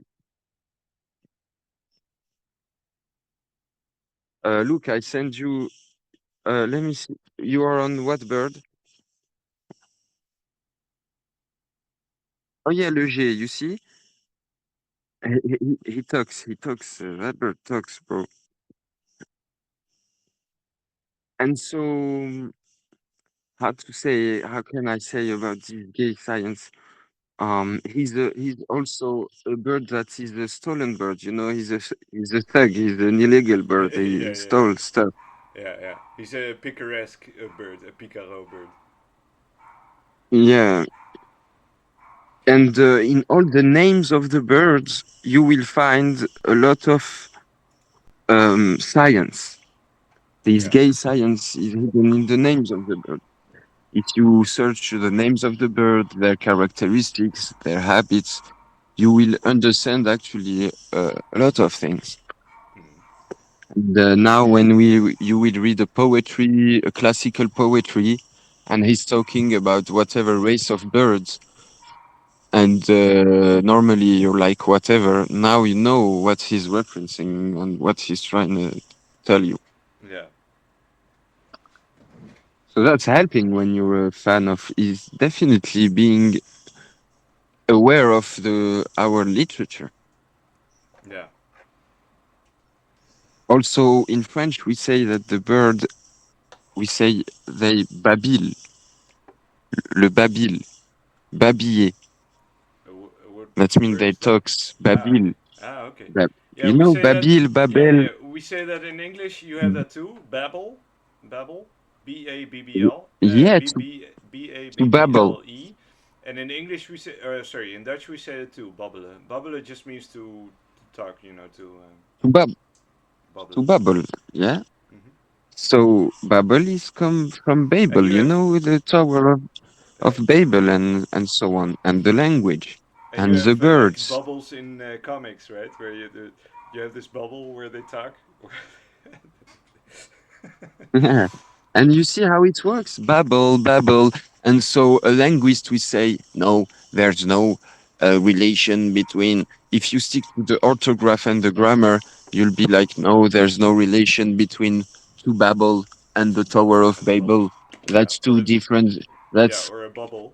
that's, yeah, or a bubble, which is, reminds you in the bande dessinée, the people talk in bubbles. Yeah, exactly. And not just that, you also have, Uh, the bubbles. They come from your breath. You fill the soap with air. yeah. And so, if I go further with the cavalry, the cavalry of before was in three parts. You have the elites, which is the spirit.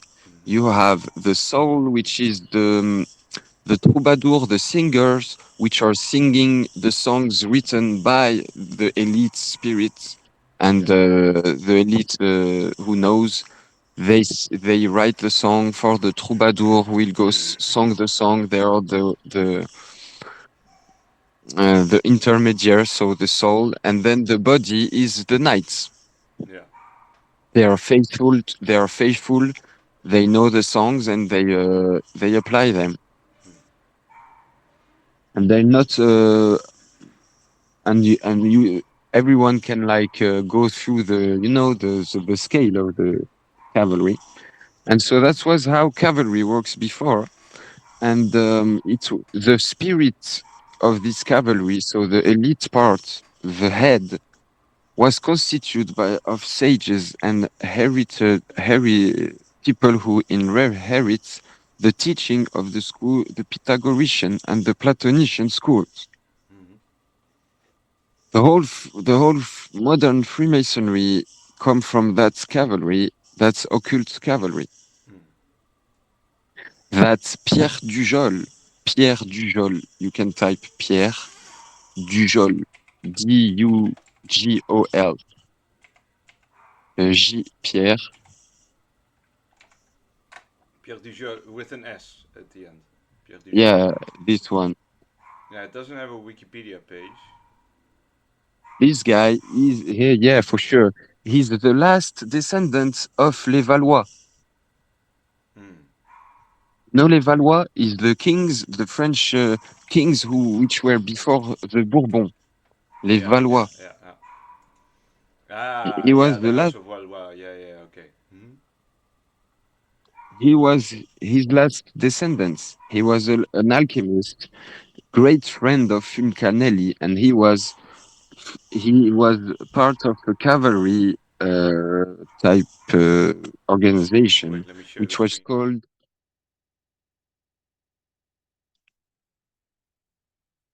Yeah, yeah, yeah. After holding the throne, after holding the throne for several centuries. Oh, I was reading it. This is okay. It's okay. In the Les Valois page, Wiki page, Les Valois. But it's okay. Yeah, yeah, it's okay. So this guy was the last descendant of this house. He was an alchemist. He was allegedly a friend of that Fulcanelli. So here we can read who are the Le Valois, House of Valois, who they are. After holding the throne for several centuries, the Valois male line became extinct, and the House of Bourbon succeeded the Valois to the throne as the senior surviving branch of the Capetian dynasty. And so this guy was allegedly a descendant of them, and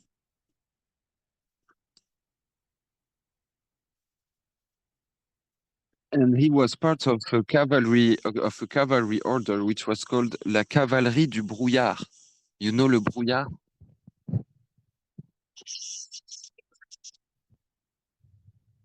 Brouillard is the fog.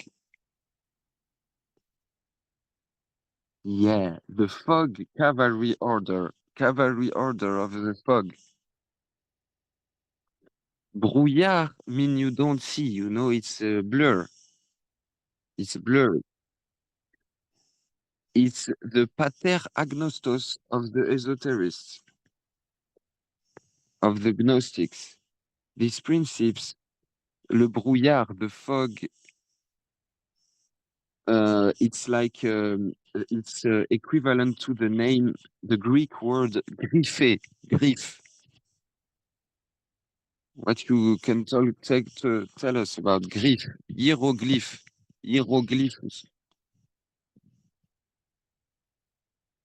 gryph, gryphe, gryph, which means the foggy one. Gryphe means the foggy one, right?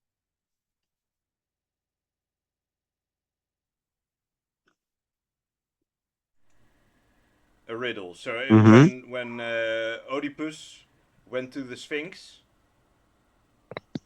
gave him a riddle. A riddle is a gryphos.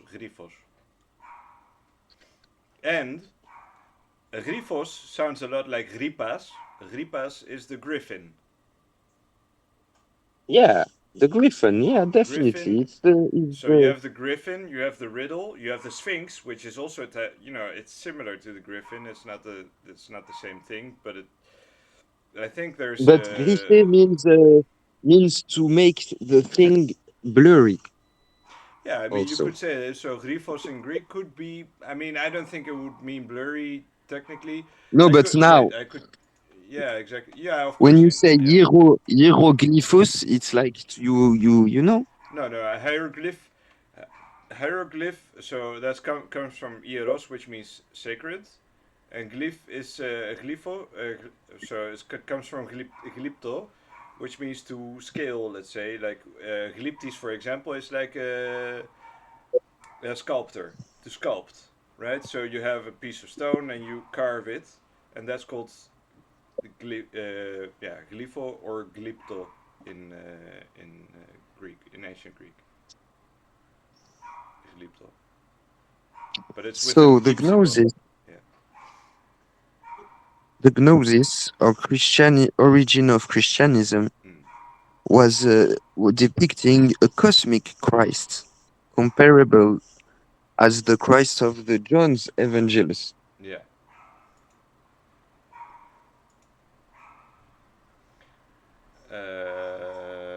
Okay. Comparable to John. So in John's gospel, in the Gospel of John, Christ is referred to as a cosmic Yeah, Christ. How do you mean? and this evangel was persecuted by the usurpators Yeah. and was forced to hide himself and live in the shadow. Yeah. This depiction of Christ, of the Christ. Mm. This language of love was was forbidden by Rome. Mm. No, cause it was obscene, but cause it constituted a philosophical perversity. Sorry. Matter Okay. of Now, fact, what constitutes a philosophical perversity? The language of. the language, the language of love, the Aha. gnosis, Okay. I this see. this Christ, how he's But depicted. yeah, exactly. Yeah. Because the in literal le Provençal, it's also an Occitan language. Mm. You say it Yeah. I was mean, I this think language it's. was called. Yeah. You know how the what caused this language was called Phelebris or Saphist or lesbian. Yeah. Exactly. Hear me well. All Sapphic. Caliphic, Yeah. all all those names And how Saphist, they accused. Phelebris. Yeah, how they made up this story about Orpheus being a pedophile when he came back from the underworld, or Aristotle, how Yeah, he like how they perverted him as well. Yeah. those are all qualificative designated to Yeah. characterize the subversion of the language. Mm. You know, a language of double sense. In occurrence, in this case, Saphist is a variant of Sophist. Mm. And then Sappho was singing the lesbians was just a myth taken literally. Um, how we can say it was to hide the hidden tongue, Yeah. you know. Mm. And we have all those words. We can say savourer, saphourer, I mean, which means to grim. you could say that You have Sappho. also the grimoire. You know the Grimm brothers. Yeah, yeah, The yeah, yeah, Grimm yeah, yeah, yeah. grimer means to blurry, to disguise. Yeah, You know, to make the thing in the fog, to surround the thing by a fog. yeah. You So also, that's why we you also, say a grimoire is a magic book. yeah, yeah, exactly, yeah. So what? Okay, so what does Grim mean in this case? Is that the fog? Grimm, la grime, le langage de la grime, the language of grimoire, le langage des grimoires Yeah. means language of, you know, the makeup. When the woman makeup, we say grimer. Aha. When you disguise yourself, like you disguise yourself as an old man where you're a young guy. Yeah. That's you. We say you have grim yourself. You know, in French, we'll say Mhm. Mhm. grimer. La grime, le grimoire. Yeah. It's to hide, to defigure, to change. Yeah. Yeah. This language was qualified by, so you can see language of the birds has many names. Yeah. Exactly. And you have Um. Safi, Sophie, you have Mine, la mine, Minaudet, la minette, the cat, you know, the female cat. And you have in Dutch, you can help me in German, Minnesänger, Minnesinger, Germanic, which means Uh. menestrel. You know, Minnesinger. Yeah. Exactly. Yeah, yeah. Which means definite, but Minnezinger means singer, and then before you have min, which means the same as grim. Grim mean to defigure. So they're singing a double language, and Minnesinger is the same word of French menestrel. Menestrel, which was the troubadour. Les menestrels was the singer of the Middle Ages. Yeah. So what you have found? Let me see. I found okay. So I found loi de Grimm. Yeah. Loi de crime La loi de Grimm est est une un loi genre de phonétique historique. consonne It- occlusive du proto-germanique. Yeah, it's like saying the law of hiding things, of disguise the language, of blurry, the law to blur the language. I don't know how to say the law to put a fog on the whole language. Yeah. Um, yeah. So yeah, he talks about how consonants change from one. So for example, the R to the L or something like And you that. know how this language was also called? Well, La lèche, yeah. We also talked about that. So lesh is to lick, but it's also the hair, to right? lick. The hair. To lick is also laïc. You know laïc? Yeah. Laïcism. Yeah. Or to like. I, I like this. And let's finish. It's to lick, the liquor. Mm. Huh? Because the tongue, with the tongue you lick. Because with the tongue you can hide. You can how we say tromper. Sorry. You can cheat. You can cheat on people with the tongue. By lying to them. You can hide the truth. You know. For And sure. so la lèche was not different. La lèche is l'argot of the language of the boats, the language of the travelers. You know how sailors on a boat they have their own language. Of course. And so it's the language of the boat of Argos with his Argonauts. They have the La Lèche. And Yeah. the flag of the Argonauts was called le beau sang. Le beau sang. Was Beaucent. C You E can type it if you want. CENT. Wait. B E Beau, A U. beau sang, which means the hidden verb, Yeah, the hidden voice, like I hidden. can't find it right now. Boson. Beau sang, Cent, ACENT. not S. No, I found it. Boson. That's the first time I'm hearing of that. Boson was the name of the war flag used by the Knights Templar in the 12th and 13th centuries. Yeah, the same word. And then you can type beau, the same beginning, beau, and you just change Seant.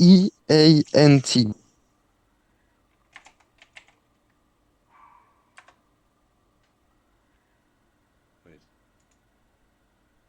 Marquis de Boson. That's basically that's every French will tell you that means that means nice ass, Okay.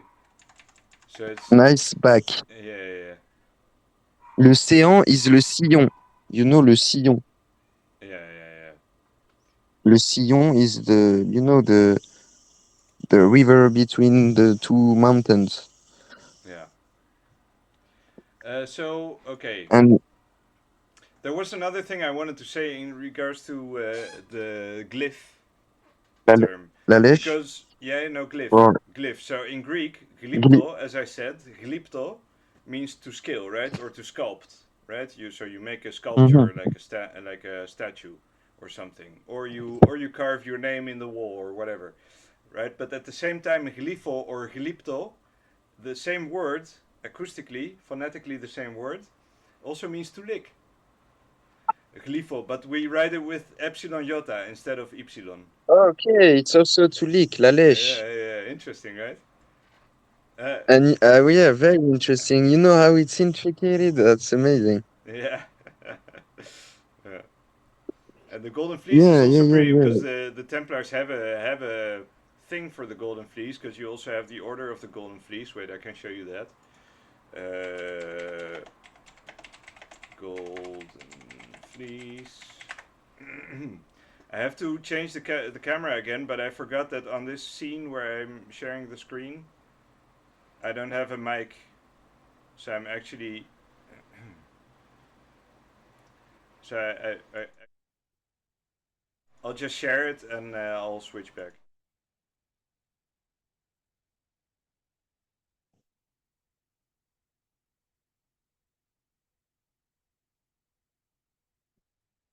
Yeah, what you gonna do?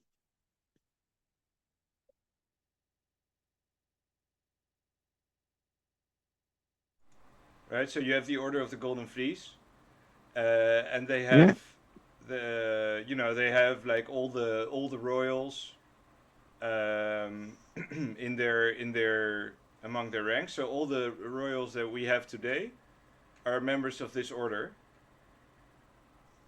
living members. Archduke Yeah, George they of claim to be from Austria, the Argonauts, King and Albert of it's all the Belgium. same. Yeah. Well, You I don't. see, it's the Well, look, really I we think these really guys. I think these guys are putting this. I don't think these are the good guys. And there's another thing as well. You have the Order of the Garter, which is also pretty interesting. And they, definitely I'm with you yeah, on that. and they have the famous motto, which is like "On y soit qui mal y pense."